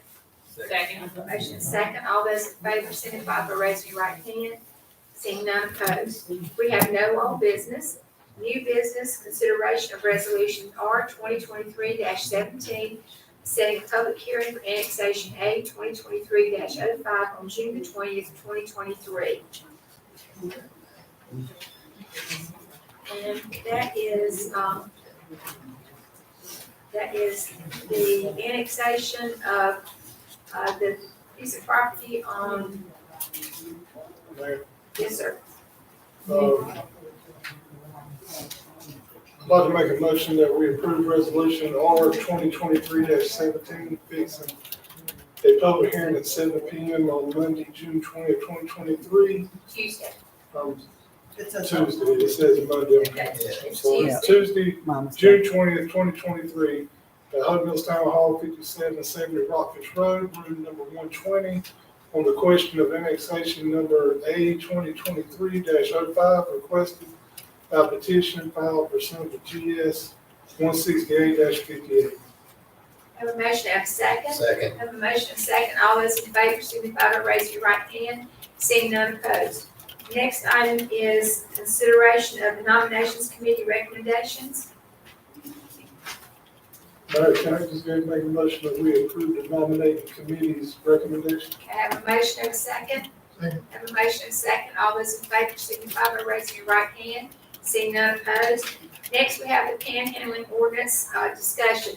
This was requested to be added to our new business as item C, and then we still have 3 other items to cover off the consent agenda. So at this time, I'll turn it over to Commissioner Legg. Thank you, Madam Mayor. It's really funny that this other case came up tonight about the homeless people. So I don't have a problem with homeless people or those in need. I wish that we could do more to help them. But we have people who are violating our ordinance, with panhandling going on. They're on Walmart parking lot, they're on Food Line parking lot, they're standing at stop signs. And after talking to Chief Dellinger, I found out that if the owners of that property tell them it's okay, they can do it. But we need to discuss this tonight if we bring Chief up. Well, there's two issues. So if the owner of the property gives them permission to solicit, then they have permission. That's not our experience. Walmart and the private businesses are Steve. The middle Are you gonna get me technical here? Yeah, just push that. Just press the button. Yeah, I don't know who turned it on. You know me with technology. That's not my forte here. So the Walmart and stuff is not giving them permission to solicit. And when we do go there, then we enforce it. The problem the problem with standing at the stop signs and stuff, and I refer to Mr. Hotzog, I think he's still looking into it, is there's some case law that came out that said that may be a First Amendment right of theirs to be in a public place as long as they're not violating any of the laws. And I think we're still looking into that, sir. Well, it depends what they're doing. I mean, Right. If they're just asking for money, If it's they're not a, collecting for a call or something like that. right, yeah, so, or even asking for money in a public land, like at a stop sign or on the side of the road, we're still waiting for the opinion of what that case law says we can and can't do. But as far as the private property, we can enforce that, and I know our officers do. We do get quite calls about it. Question, sign that says, I work for food or handout, you can tell true panhandling, that's a big difference between true panhandling and soliciting for calls, right? Yes. All right. This also says in the ordinance that they must be at least 50 feet from any automated teller machine without the consent of the owner or another person. We haven't received any calls about soliciting your ATM machines that I'm aware of. Right there on the Food Line parking lot, next to the Walmart parking lot, there's a machine there. And they're setting up tables there. They're setting up tables there? Okay, I'm not aware of that, and we haven't received any calls about that. We do get them, our last one was an issue over at the Starbucks, and I know we took care of that. So when we do get the calls, our officers do respond and take the appropriate action. Like I said, we're limited where we can do that if it's on public property as opposed to private property. But private property, we did change the ordinance last year, so that it wasn't on us to have to go in and say, hey, did you give these people permission? They had to provide some sort of proof that the business did, and that cut down on that increased our enforcement capabilities. Well, can we ask the town attorney to work with you on beefing this up a little bit? Yes, you can. There is some case law though, as Chief mentioned, that says that panhandling is potentially protected by the First Amendment. So when you're in a public place, it's a little more difficult, a little more dicey of a legal proposition to prohibit it outright, unless they're violating some other law. If they're just simply panhandling, that may be protected speech under the First Amendment. Yeah, if they're blocking traffic or, something like that, standing in the middle of the road where cars can't pass, well, that's different. But if they're just standing on the side of the road with a sign, we're very limited according to the case law, what we can and can't do. So that includes like the median, because I know I've called a couple of times where they're standing on the median by the neighborhood Walmart, and they'll be at all four of the intersections on the median, panhandling all four people. So they're. Yeah, I think if they're impeding traffic or doing something, in other words, you can't just go arrest them or tell them to leave because they're asking for money. You have to have some other legal grounds to ask them to leave or to place them under arrest. And believe me, I think it's a big problem. I don't think it looks good. I think it's a quality of life issue. It's something that I know we need to address. But again, we can only address it according to what the law allows us to do. It's not definitive. I think I'm not aware. I'm sorry. It's a big problem tonight. We actually have mics now. Right. I don't think that there is a definitive case that says that. Oh, there are cases that say that, but there's not a North Carolina case. But there are cases within the Fourth Circuit that say that. So I would be weary of having an ordinance that is potentially violating the First Amendment. I think that the general practice would be, you err on the side of taking action if there's some other aggravating factor beyond simply asking for money, because people may have a First Amendment right. I think it's likely that the court would hold that First Amendment right to ask for money if they are doing something, like I said, impeding traffic, causing a disturbance, something like that. Then I think you can take action. But the mere fact of asking for money might be protected speech. It's probably likely to be. We had a situation that the area is right there. Oh, I'm sorry. I forget now. We had a situation up there with Taco Bell and those fast food restaurants, the people that were panhandling back there where the ATM is, they were going up there and going to the windows on the cars. Yep. So we had people that were frightened because there was somebody there, and if there's back-to-back cars, then what happens is, there's that fear, I can't get out of here because I can't move my vehicle. So that was one of the things that there was a concern about, is that they had moved to the actual, coming up to the car and knocking on the window. So I guess again, it would be probably those fast food restaurants that would say that they couldn't be there. If I they don't are on know. private property and We the can owner of the enforce that. property has asked them to leave and not solicit, then they have that right. Okay, It's different when they're on public property, Okay. because there our ability, in private property, you're enforcing the owner's, ability to trespass someone and ask them to leave. On public property, you have to have, a violation, a crime, or probable cause for a crime to arrest them or to ask them to leave. If they are exercising their First Amendment right on public property, you're pretty limited in what you can do to stop them from doing that. And I'll say this, when we do get calls, we respond immediately and take an appropriate action. I think what happens sometimes is they don't call us and they complain to you folks. And by that time, it's a done deal, they're gone. And then we're being asked why we're not taking care of it. If they call us, we dispatch officers right away and do it. But sometimes we're not getting those calls, and then they're complaining. And they met me at the food line door when I was coming out. Push a button. That's the most I'm just not over here. Again, they met me at the door, exit of food line. And I know I can tell. They're panhandling out there, and according to the ordinance that I printed out today, they're subject to a $500 fine. They gonna panhandle that money too? I don't know. I know Mr. McLaughlin, referred a panhandling complaint to me a couple weeks ago. We got right on it. And to Chief Dollinger's credit, when I call him, they're out there within 15, 20 minutes. And so that's why we give the pamphlets to police. We've also given those pamphlets, we created 2 local businesses. But I think the crux of the matter is when it happens on public property, what can we and can't we legally do within the confines of the law? That's what we're gonna explore. Now, Mayor, I can tell y'all that there has been an influx, an increase of homeless people in the area.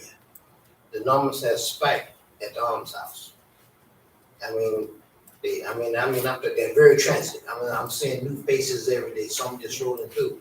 So you tell the citizens so they can anticipate about it. Like Chief Dollinger just said, all you can do is telephone call 911. If we authorized to do so, but like you just said, some of that property is public property. And if the owners don't do anything about it, it's nothing we can do. The other thing we're starting in, actually we're doing it in 2. We're working with an organization called Faith Action ID, and this Saturday we'll be helping give what's that? ID cards to some residents, right? And then we're gonna expand that. Actually, my staff asked if we could expand that to do the same thing where we go to these locations where the homeless are and give them some sort of an ID card, because a lot of times in order to get services or get into these houses, they need to have verifiable ID. So if we can issue them an ID card, then that will help them get the services they need as well, as opposed to not having any way to prove who they are. It is awesome. That's a much needed service, because I've had several ask me how they can go back and get an ID card. And also, thanks to Chief Dollinger's department, we are partnering with you all, and we've provided Derek seen the meals that we gave to start giving to the homeless and stuff, and the need is surrounding to people in need. So I want to commend you and your department for the things that you're doing, working with those in need and homeless people in the community. Yes, sir. If it's all right with this board, if it's consensus, or if I have to make a motion, I'd like to have the chief to work with the attorney to possibly toughen the rules up on this a little bit. We will certainly make whatever effort we can. There is actually a Fourth Circuit case that says that begging and soliciting is protected First Amendment speech. So we're going to be very restrained in restricting that directly. Because that ordinance is new, because we bolstered that up last year, and then since then, this case has come out, and now it kind of hampered us again. But we'll see what we can do, but it's gonna have to be for other grounds on public property other than mere solicitation. Is that all right with the rest of the board if they work together? I mean, there's nothing really. Do we need a motion Yeah, for that's a that? consensus. Yeah, Bill, I'll reach out to Mr. Herzog if we tomorrow. can come up with something, we'll certainly bring it to the board. Thank you, sir. Any other Thank you, questions? Chief. All right, the item C was moved from consent to new business, and that mainly was so that, my understanding is that we wanted to make sure that we, read those, to verify this. These are closed session minutes from March 7th. So 22.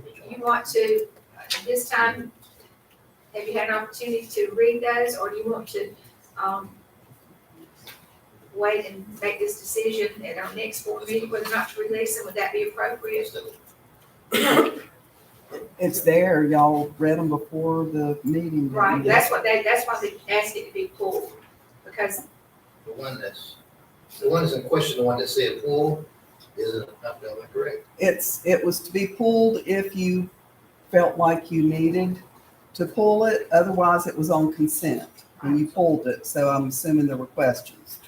I'm sorry, I forgot to turn my mic on. So if you had questions, I was encouraging you to pull it so I could answer any questions you might have about it. I reviewed the closed session minutes from last year. We do this periodically. I gave the ones that I was not sure of. Some of them I know are not releasable because of what they're about. So the ones that I thought could possibly be, I give to Dan to review. And Dan reviewed those and said that that's ready to release to the public If the board wants if to. the board wants to. there's just one. It's just one item. It's just a closed session from March 7th, 2022. Generally, the way it works, generally the way it works is closed sessions remain closed and remain sealed until such time as the purpose of the session is no longer requires it to be sealed. So for example, personnel information is always going to remain sealed because that's confidential by statute. Some other things like, real estate transaction, or we want to make an offer on this property, or we've gotten an offer to sell property, something like that. Once that deal has either been rejected or is, come to fruition, there's no reason to keep that discussion confidential anymore. So the general idea is once you no longer need it to remain confidential, you can release it. So y'all reviewed them, right, and said you're good to go? Well, that was the only one, and I believe, I can't recall exactly what specifically that meeting was about, but I recall that it was an issue that we had resolved. Yeah, give one. Okay, so we have a motion to approve item C from the consent agenda. Anyone? I'll make that motion. Have a motion, we have a second. Have a motion, second. All those in favor, signify by raising your right hand. Seeing none opposed. The next item that we moved was item F, and that's consideration of the police department budget amendment number 35 in the amount of $58,000. The department has incurred additional expenditure on vehicle maintenance and fuel costs. So I'll turn it over to Mr. Well, what would be your question? Yeah, what's your question? Question is what time period does that cover? I don't know if it's just this budget year. We're looking at, if you notice in next year's budget, that y'all just approved several new police cars. So hopefully next year, we're not gonna have this issue. We'll have more police cars. We're gonna get rid of the old ones, need all the maintenance. I thought we approved a budget amendment already for maintenance before. And fuel. I kind of waited close to the end of the year for two reasons. So I can cover all of it. And then the second reason, I know more where we have extra funds at the end of the year.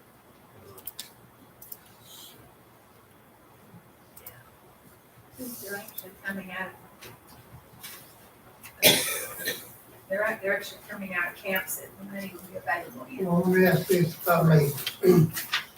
Would it be smart to work on this late in the budget year?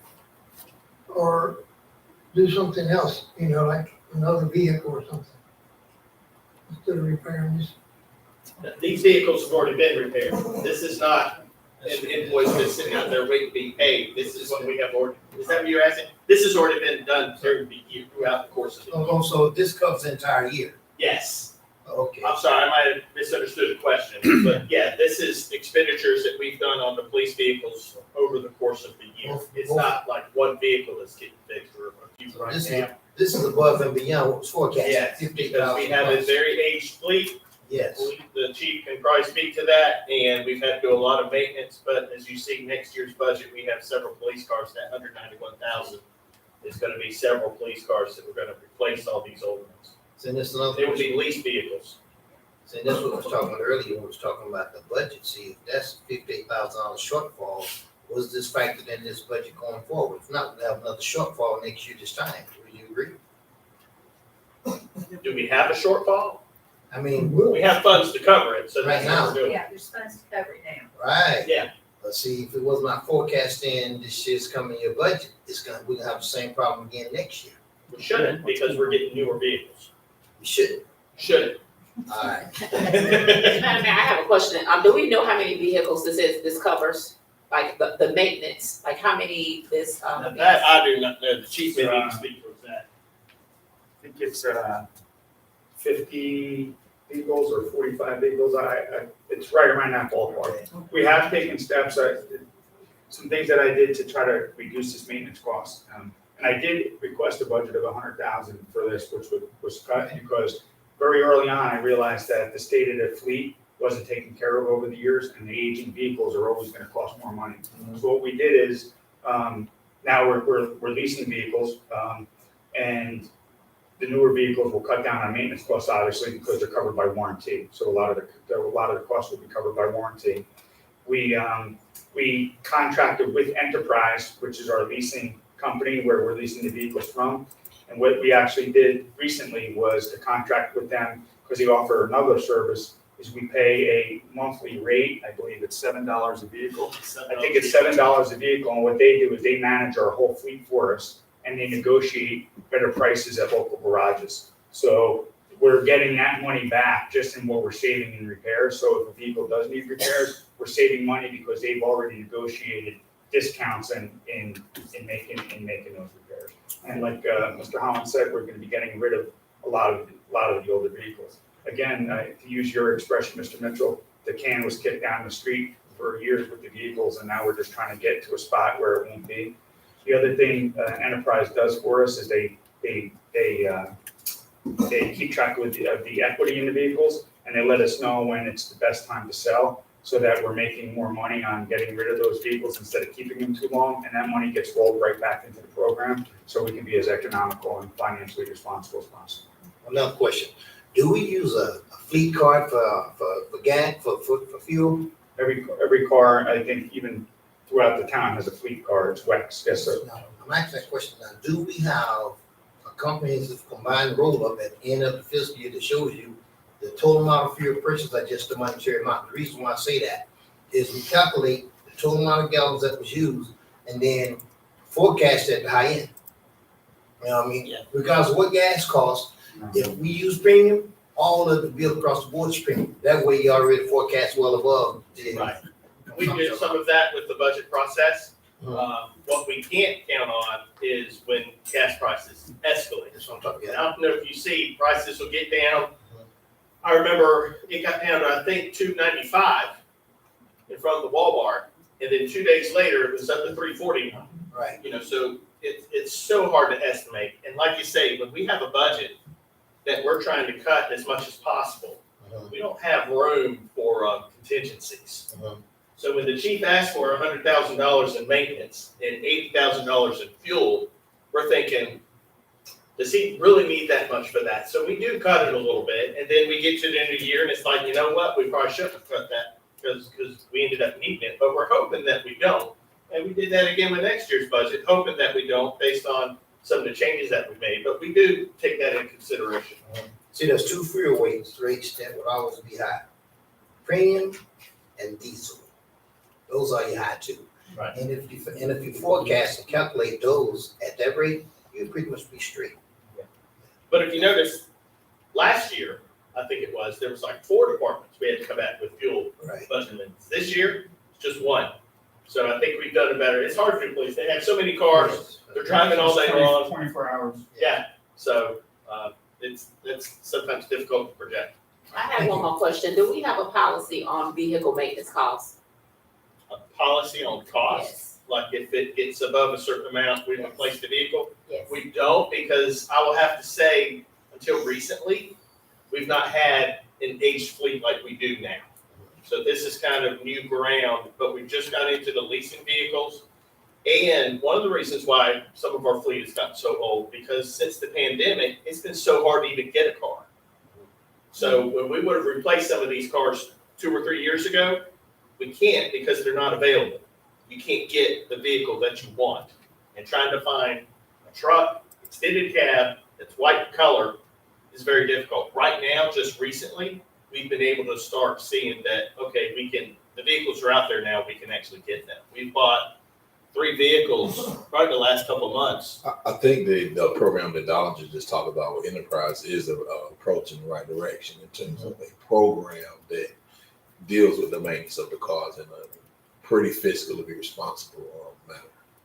And the other issue is a lot of it takes so long to get a car. So not just from us, but if we order it, because what happened is Dodge canceled all of they don't do Chargers anymore. And Ford canceled like thousands of vehicles, so police cars. So now we have all these departments across the country competing to get the limited amount of cars that they do. So thankfully, we've taken some steps to order them ahead, but from the time we order them, take possession of them, and then they have to have the lights installed and stuff like that, it could take a whole year. So we're always a year behind. We're ordering ahead to try to catch up. But We are trying to stay ahead of. Yeah, but we Yes, are. but you're right, Dr. McCray, because the fleet is so aged, we're spending, this past year, we spent a lot more money fixing cars that more than they're worth. But once we get the fleet to a position where it's not as aged, that will rectify itself. But we do have a rotation plan, because I know we did that to try to eliminate, because, years ago, they had those Crown Vics, those great big cars, and we rotated them. We started a plan for rotation. And I think the problem has been not that we didn't budget for cars, it was we couldn't get cars. Right. So we're behind. We still have some of those Crown Vics. Yeah, that's what I'm saying. We've got money in there that we've rotated, and we just haven't been able to get it, because I know that was one of the concerns, is we didn't have a plan for the fire department either, if you'll recall. And so they had to do a rotation basis, so yeah. You're right, for a while, you couldn't get a police car. Madam Mayor, so that's my other question. So I know we have this plan for the police department. Do we have this, because that was a big issue in the budget book about aging fleet. So is it across other departments too? Are we rectifying the issue? Not just Other departments, as a vehicle needs to be replaced, we're replacing those. But like I said, the last couple of years, we haven't been able to get the vehicles that we needed to replace them. And now we're starting to be able to do that. So we do have a plan then. We have some type of plan in place, in other words, a vehicle replenishment or replacement plan. We do have that in writing somewhere. Yeah, it's not as formalized as police and fire, but we do have. Okay. Any other questions, or we have a motion? Any more questions? All right, we have a motion to approve, this budget amendment. I'll make a motion to, approve budget amendment number 35 in the amount of $58,000. Have a motion, have a second. Second. Have a motion, second. All those in favor, signify by raising your right hand. Seeing none opposed. All right, the next item is item H, and that's, the item is consideration of accepting the quote from Seegers Fence Company for the installation of an ornamental security fence at Thomas Campbell Open Chapel. And this item requires the passage of budget amendment fiscal year 22-23, number 36. And I'll turn it over to our Parks and Rec Director, Martha Marcy. Thank you, Madam Mayor, board members, and I'll turn it back over to you all. What questions you have? Do we need it? We do. We need it, and not to be the dead horse about, the obvious with the homeless, and it's a security fence. We need it along the frontage, and then we also need it in the back of the parking lot where the drop-off is. We hope and pray that people can drive safely, but we just worry about somebody driving up that ledge there. And so there's actually a part to that where the fence aligns the backside of that slope, it slopes down to the creek area. So in short, yes, the fence is needed. So, okay, so this is for like a decorative fence, correct? Yeah, now, it's decorative only because, up front it's gonna be decorative. Yeah. It's ornamental, and only because it fits in with the character of the church. The back fence would be more, utility in that it'd be a chain link, light fence. So that would not be ornamental. Okay. Yeah, that's the only reason why. Because remember I said, I was like, I'm pulling those purse strings now, so I'm looking for the cheaper way. Is it possible we can just have the back fence and not worry about the front fence? We could, but, you know, you kind of, that safety factor, people, you know, we don't know what type of hours people are gonna have those rentals. You want as much protection, and with the vandalism, let me just say with the vandalism that we incur every weekend, including this weekend, you know, we kind of want to add that added layer of protection with the security fence and, you know, the cameras. But in lieu of the cameras being in just yet, we can get the fence in as soon as possible. And I think the fencing will actually close out that project where we don't have to look at anything related to the chapel anymore. So it's just an added layer of security and protection for vehicles and people. Is that gonna take care of the gate too that y'all wanna put up? Yes, well, we have an arm gate that we're gonna put up. So the gate is separate, but my guys are gonna install that. Have we talked to the doctor's office yet? We've reached out to the doctor. I didn't want to tie the cost of the fence in with Dr. Rayner's office because I didn't want to give the false sense that, you know, since you paid for the fence, you got first dibs on it. We did reach out to them recently, let them know that, you know, the chapel's going to be open once the fee schedule opens, and that we want to be good neighbors, but we did want to talk about some type of lease. Now, we haven't worked out what that looks like. If there's any monetary, you know, value to it, or we're just going to have a system where, you know, hey, we got a rental here, you know, your folks aren't going to be able to park here today because of a rental. But they've reached back out to us. We just haven't had a chance to sit down and talk about what a lease might look like. Have you considered that area that, and I don't know who owns it, but where the asphalt on Dr. Rayner's just kind of drops off and is raggedy looking? I know when we did the fencing out here for the Adcox Cemetery, they did that sort of like what the brick wall looks like at the very back of our chapel, you know, right there where Dr. Rayner's business is. I was just wondering if Dr. Rayner would be interested in maybe completing his wall, which I know the wall was there when he bought it, so it's been there a long time. Along the back That of would it? enhance that area at the end of his parking lot. Right. That faces the I chapel. could definitely ask. His business manager reached out to us. We just haven't had a chance to play on phone tag, haven't had a chance to sit down and talk about it. Any other questions for? Okay. Oh, the microphone's still on.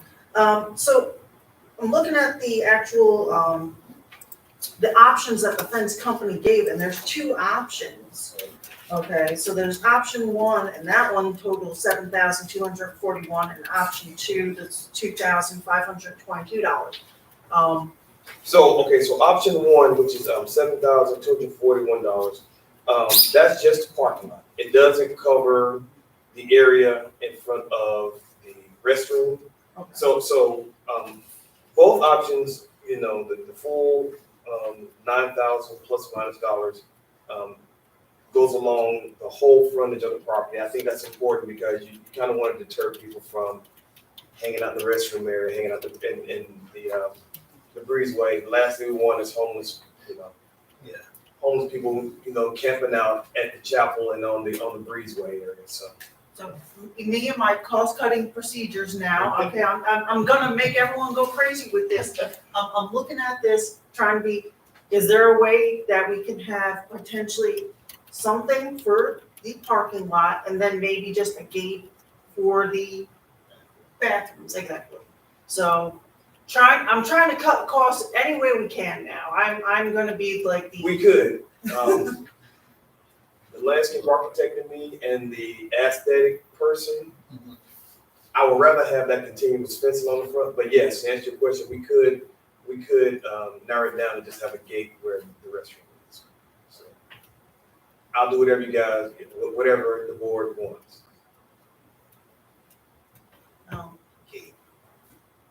Leave it up to the rest of the board. What's been put up on the front? It's just protecting, just keep them out what?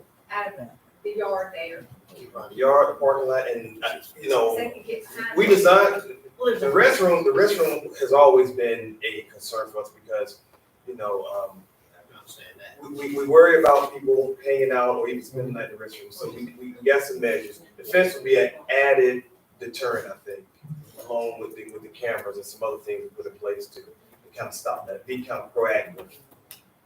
You know, with lighting and things of that nature, just kind of make it not as attractive for people to hang out, vandalize, and, you know, do other unwanted things in that area. Have a motion, or any more questions? If I make a motion, I'm gonna say no, so I'm just throwing it out there. Well, we've spent a lot of money on that chapel and in that area, and I think if we need to put something there to protect it and secure it, which is what we had to do out at the recreation, at the playground and at the splash pad, we finally got to the point it was not a want, it had to be a need because of the vandalism.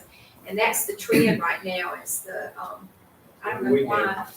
With the weekend, I told my staff, it's just one of those things that we just have to, part of routine maintenance dealing with vandalism over the weekend come Monday. So it's just an ongoing thing every weekend. What kind of vandalism you had? So this weekend we had, of course, somebody is always going to climb the fence where the playground is while we try to complete it. And I know everybody's kind of impatient, but you know, we try to do some things there utility wise. But they kicked in the door in the concession. Something else happened. I can't remember what it was. It was like 3 things this weekend. Can we get that I was some caught something up. what? What? Never mind. I think, so cameras are in the budget this time around. I want to say the cameras are going to be a big deterrent because police department will have access, and we'll be able to actually catch some people with vandalism. So. Any more questions? I do have around one. I can't remember. So this fence is only 4 feet high, so this is not gonna stop them either. Well, this will slow them down.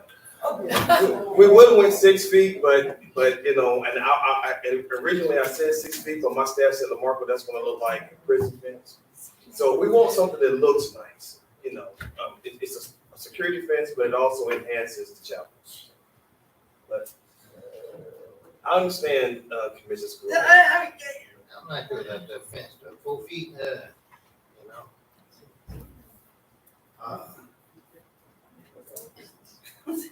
You think it's gonna work, LaMarco, the 4 feet? I think it is. All right, we're gonna trust you. I'm gonna trust you on that. Okay. It's up to you guys. Yeah, so I'm gonna make a motion that we, what's that thing called? Approve budget amendment number 36. Approve budget amendment number 36. We have one at the bathroom. You know, Come Mark. on, I want to just stand by maybe for a minute.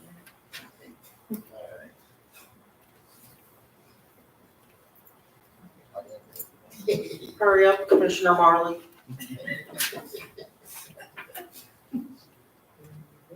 Madam Mayor, Yes, sir. we've got a lot of money invested in that chapel over there. So I'm gonna make a motion that we protect it and approve, You gonna second? discharge of $9,763. That'd be a second. You be the second for the motion. Commissioner Mitchell's, made the I'll motion. second. You're the second motion. Yep. I mean, only because, like I mean, it's just a good idea. I'm gonna have my spy camera out, Joe. You watch. We've got a motion to approve the $9,800 for the fence for security and safety at the chapel, which would be budget amendment number 36. And all those in favor signify by raising your right hand. All opposed, 1. So it's 4-1. Thank you. Okay. All right, the next thing on our agenda is, that takes care of all of our items off the consent agenda. The next thing we have is a manager's report. Do you have any questions for the managers or any other, report down there? Yeah, go ahead. Any questions for the manager's report or anything you want to add more to? I like the format. That's what I was gonna say. The format being decorative now allows us to take this manager's report and post it on our admin page, document, a PDF. And I'd like to definitely highlight our fire department that participated in the Celebrate the Parade, or Camp Celebrate Parade on May 19th, out to in support of children who were burn victims. I also sent out something in the last couple of weeks about the suicide prevention and a service member veteran family fun day. We sent it through the Veteran Affairs Committee. Lamarco Morrison, Parks and Rec Director, and I walked the site today. We have confirmed the event. It'll be on August 19th. They're doing a call for supplies that'll go through August 4th. The only thing they're ultimately asking of the town is the utilization of the back parking lot. But we're going to support them in helping them to advertise the flyers and things of that nature. We have agreed to link them with CERT for to assist with volunteer efforts and to see if we can actually get more veteran-based vendors to come out in support of the event as well. So you'll see us starting to post the flyers for that, but I wanted to highlight that since we just finalized that today. That's it. And just to add to that, this Friday, we have the Stewards of Children training, which is at. That's correct. At 2. Yes. Correct? That's for our commissioners and, is it town administration too? Or- Yes. Yeah, okay. So that's on, and that's through, the Child Advocacy Center. And this is again, helping to prevent abuse for our children. And this is a very good program. We're trying to get it through all the departments in town so that everybody has that training. So that's a Madam good Mayor? thing. Yes, sir. I haven't been to that class yet, that's put on by this group, but I've probably been to 10 or 12 of them that was sponsored by Dixie Youth Baseball over the years. So I need to take that again. Yes, in order for us to get credit for it through the Child Advocacy Center, we all have to have it. Yes, and there's a gold seal that we will receive as a town, as a part of us participating in that actually makes us a municipality that is an advocate for child abuse victims. All right, I'll have to get on that list then. And the other thing that there is available through Child Advocacy that we've been invited to as a board, and that is it's called Sex Torsion the Hidden Pandemic, and this is actually show us how we can keep our kids safe in a digital world, and it's going to be offered at Methodist University. And I do have the QR codes that they sent me, so that you can go. The professional screening is 1 to 4, or you can go to the public screening from 6 to 8. So whichever one you could fit into, you could go to if you want to. I have scheduled myself to go, so representing the town. Do you have that digitally? Huh? Do you have that digital? This is all that I have. But I can give this to you. Just Get that to me and I'll you help. just have to scan it. Okay. You're good. Okay. That's all I have. Anything else? Any other questions for the town manager? All right, then we have committee liaison. We'll go through those. Commissioner Marley, you have anything from historic preservation? Yes, ma'am. They met, May 10th was the last meeting. They have, from what I understand, they have purchased or ordered a quilted piano cover for the newly restored piano to protect it. They're working on catalog and placement of items. I know they've been working with the town manager on that, and I've seen email threads back and forth, trying to secure a date for that. They have started, they're trying to organize a cemetery grave headstone cleaning project, and they are trying to plan a harvest home festival that I believe is going to be in October. September, okay. September, do you know the date? Not right offhand. Okay, I'll get that date, but I know they are planning, a Harvest Home Festival, for September. And I think we're supposed to meet. I was just getting ready to say that, Mrs. Craver. I would like to add to, Commissioner Marler's report. We have confirmed Wednesday at 10 a.m. at the Parks and Recs building. If you recall, I mentioned to some of you guys that I was trying to do, I talked to members of the HBC about ways to possibly deal with the inventory of their goods. And so Parks and Rec agreed to house some of those items. But we have all agreed to meet at 10 a.m. Wednesday at Parks and Rec. And I feel that the goal is for us to assist them in that effort so we can kind of come up with a pretty cool way of us coming together to help with an inventory. And ultimately what we decide that is something that needs to be historically displayed, I'd like to put in contact with the Parks and Rec department and for us to work with HBC to figure out ways to display those in the chapel. But this Wednesday at 10 a.m. is the time that we're asking anybody interested to come out and support of this endeavor.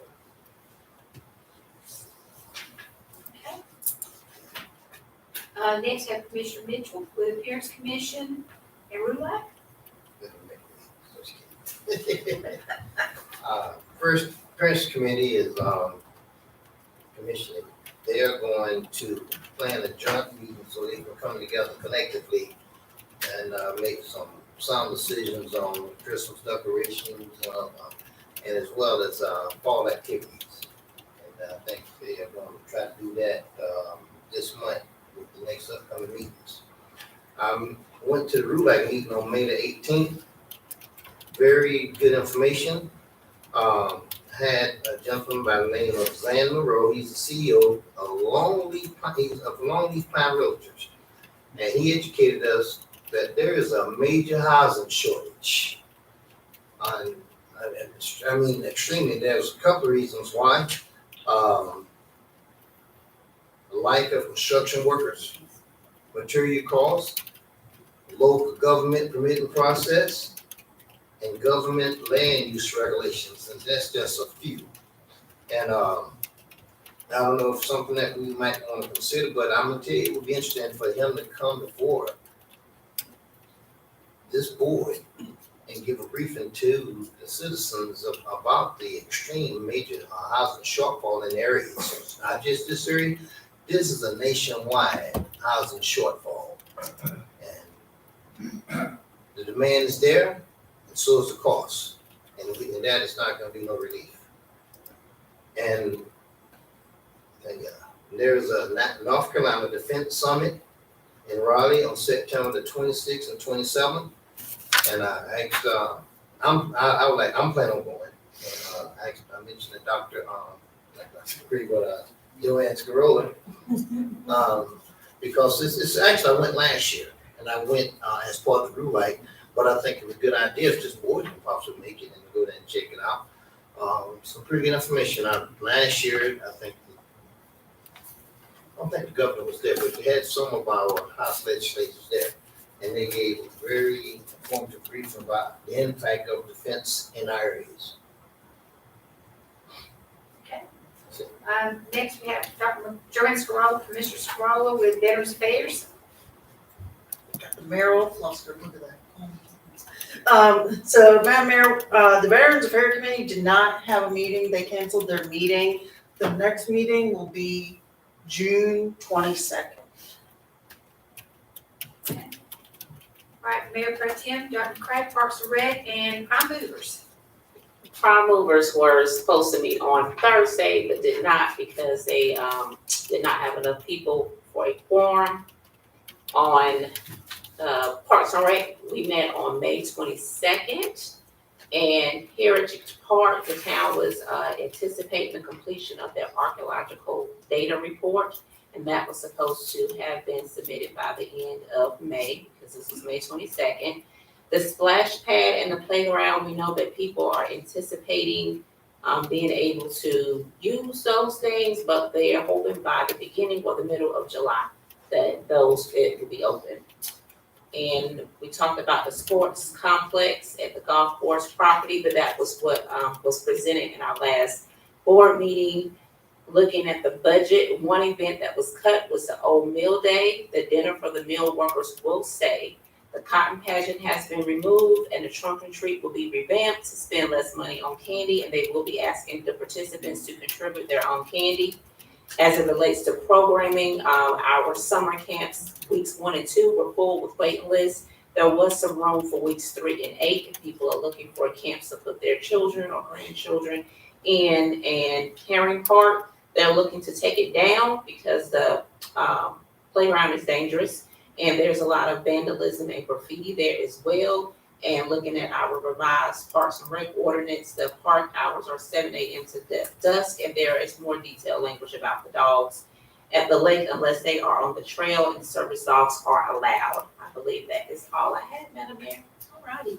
I had the Mid-Carolina Council meeting, and with that, and also my senatorial legislative meeting, what I've got is some handouts that they gave us. I'm gonna share that with Parks and Rec, but my understanding is that they'll provide these as handouts for our seniors. It's just a lot of classes, and a lot of them, like nutrition for caregivers, a dementia seminar, but these are all geared toward either senior citizens or caregivers for senior citizens.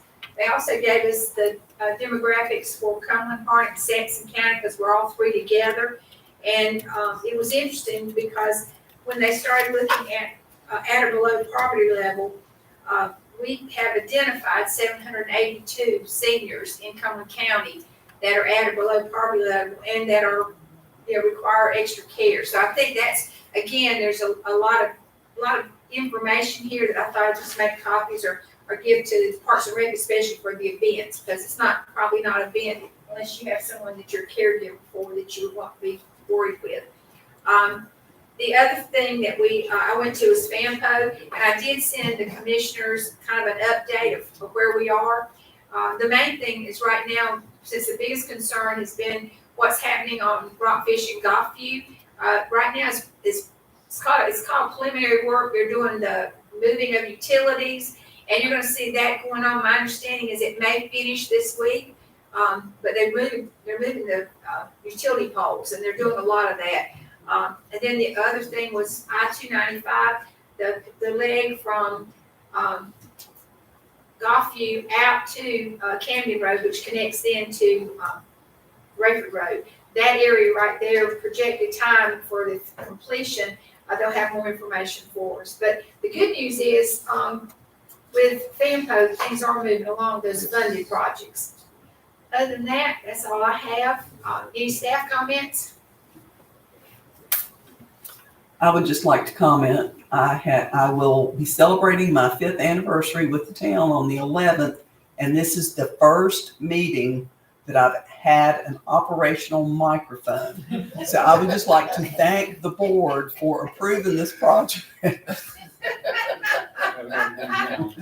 Yeah. I will echo that sentiment as well as myself, Jane, and our town attorney have been the voiceless over here on the side for quite a while. Now I can tell my wife I don't really need a hearing aid, right? There you go. I'll just note briefly, unless something changes, which I don't anticipate it will, I will be in trial the meeting of June 20th, so I'll have an associate here to cover. And that is a change from a Monday night meeting. We will be meeting on June 20th. Anything else for the good? If not. Madam Mayor? Yes, sir. Before I say this, I won't be here June 20th. I've got to go to Kentucky. I'm supposed to go to Florida. Okay. First thing, We understand. get the board to work in. Yeah, it's approved naturally. Denied. What are you talking about? Any other information? All right, this time do we have a motion? Motion to adjourn. Okay, motion to adjourn. We have a second, I'm sure, and all know that this is Been a very productive meeting, but it's still a long meeting too. Yes. Have a good rest of your week. Yes. Yeah, he plugged it in from that side. I can't really see what he's doing. We'll have a budget either. Chair, I'll talk to you later.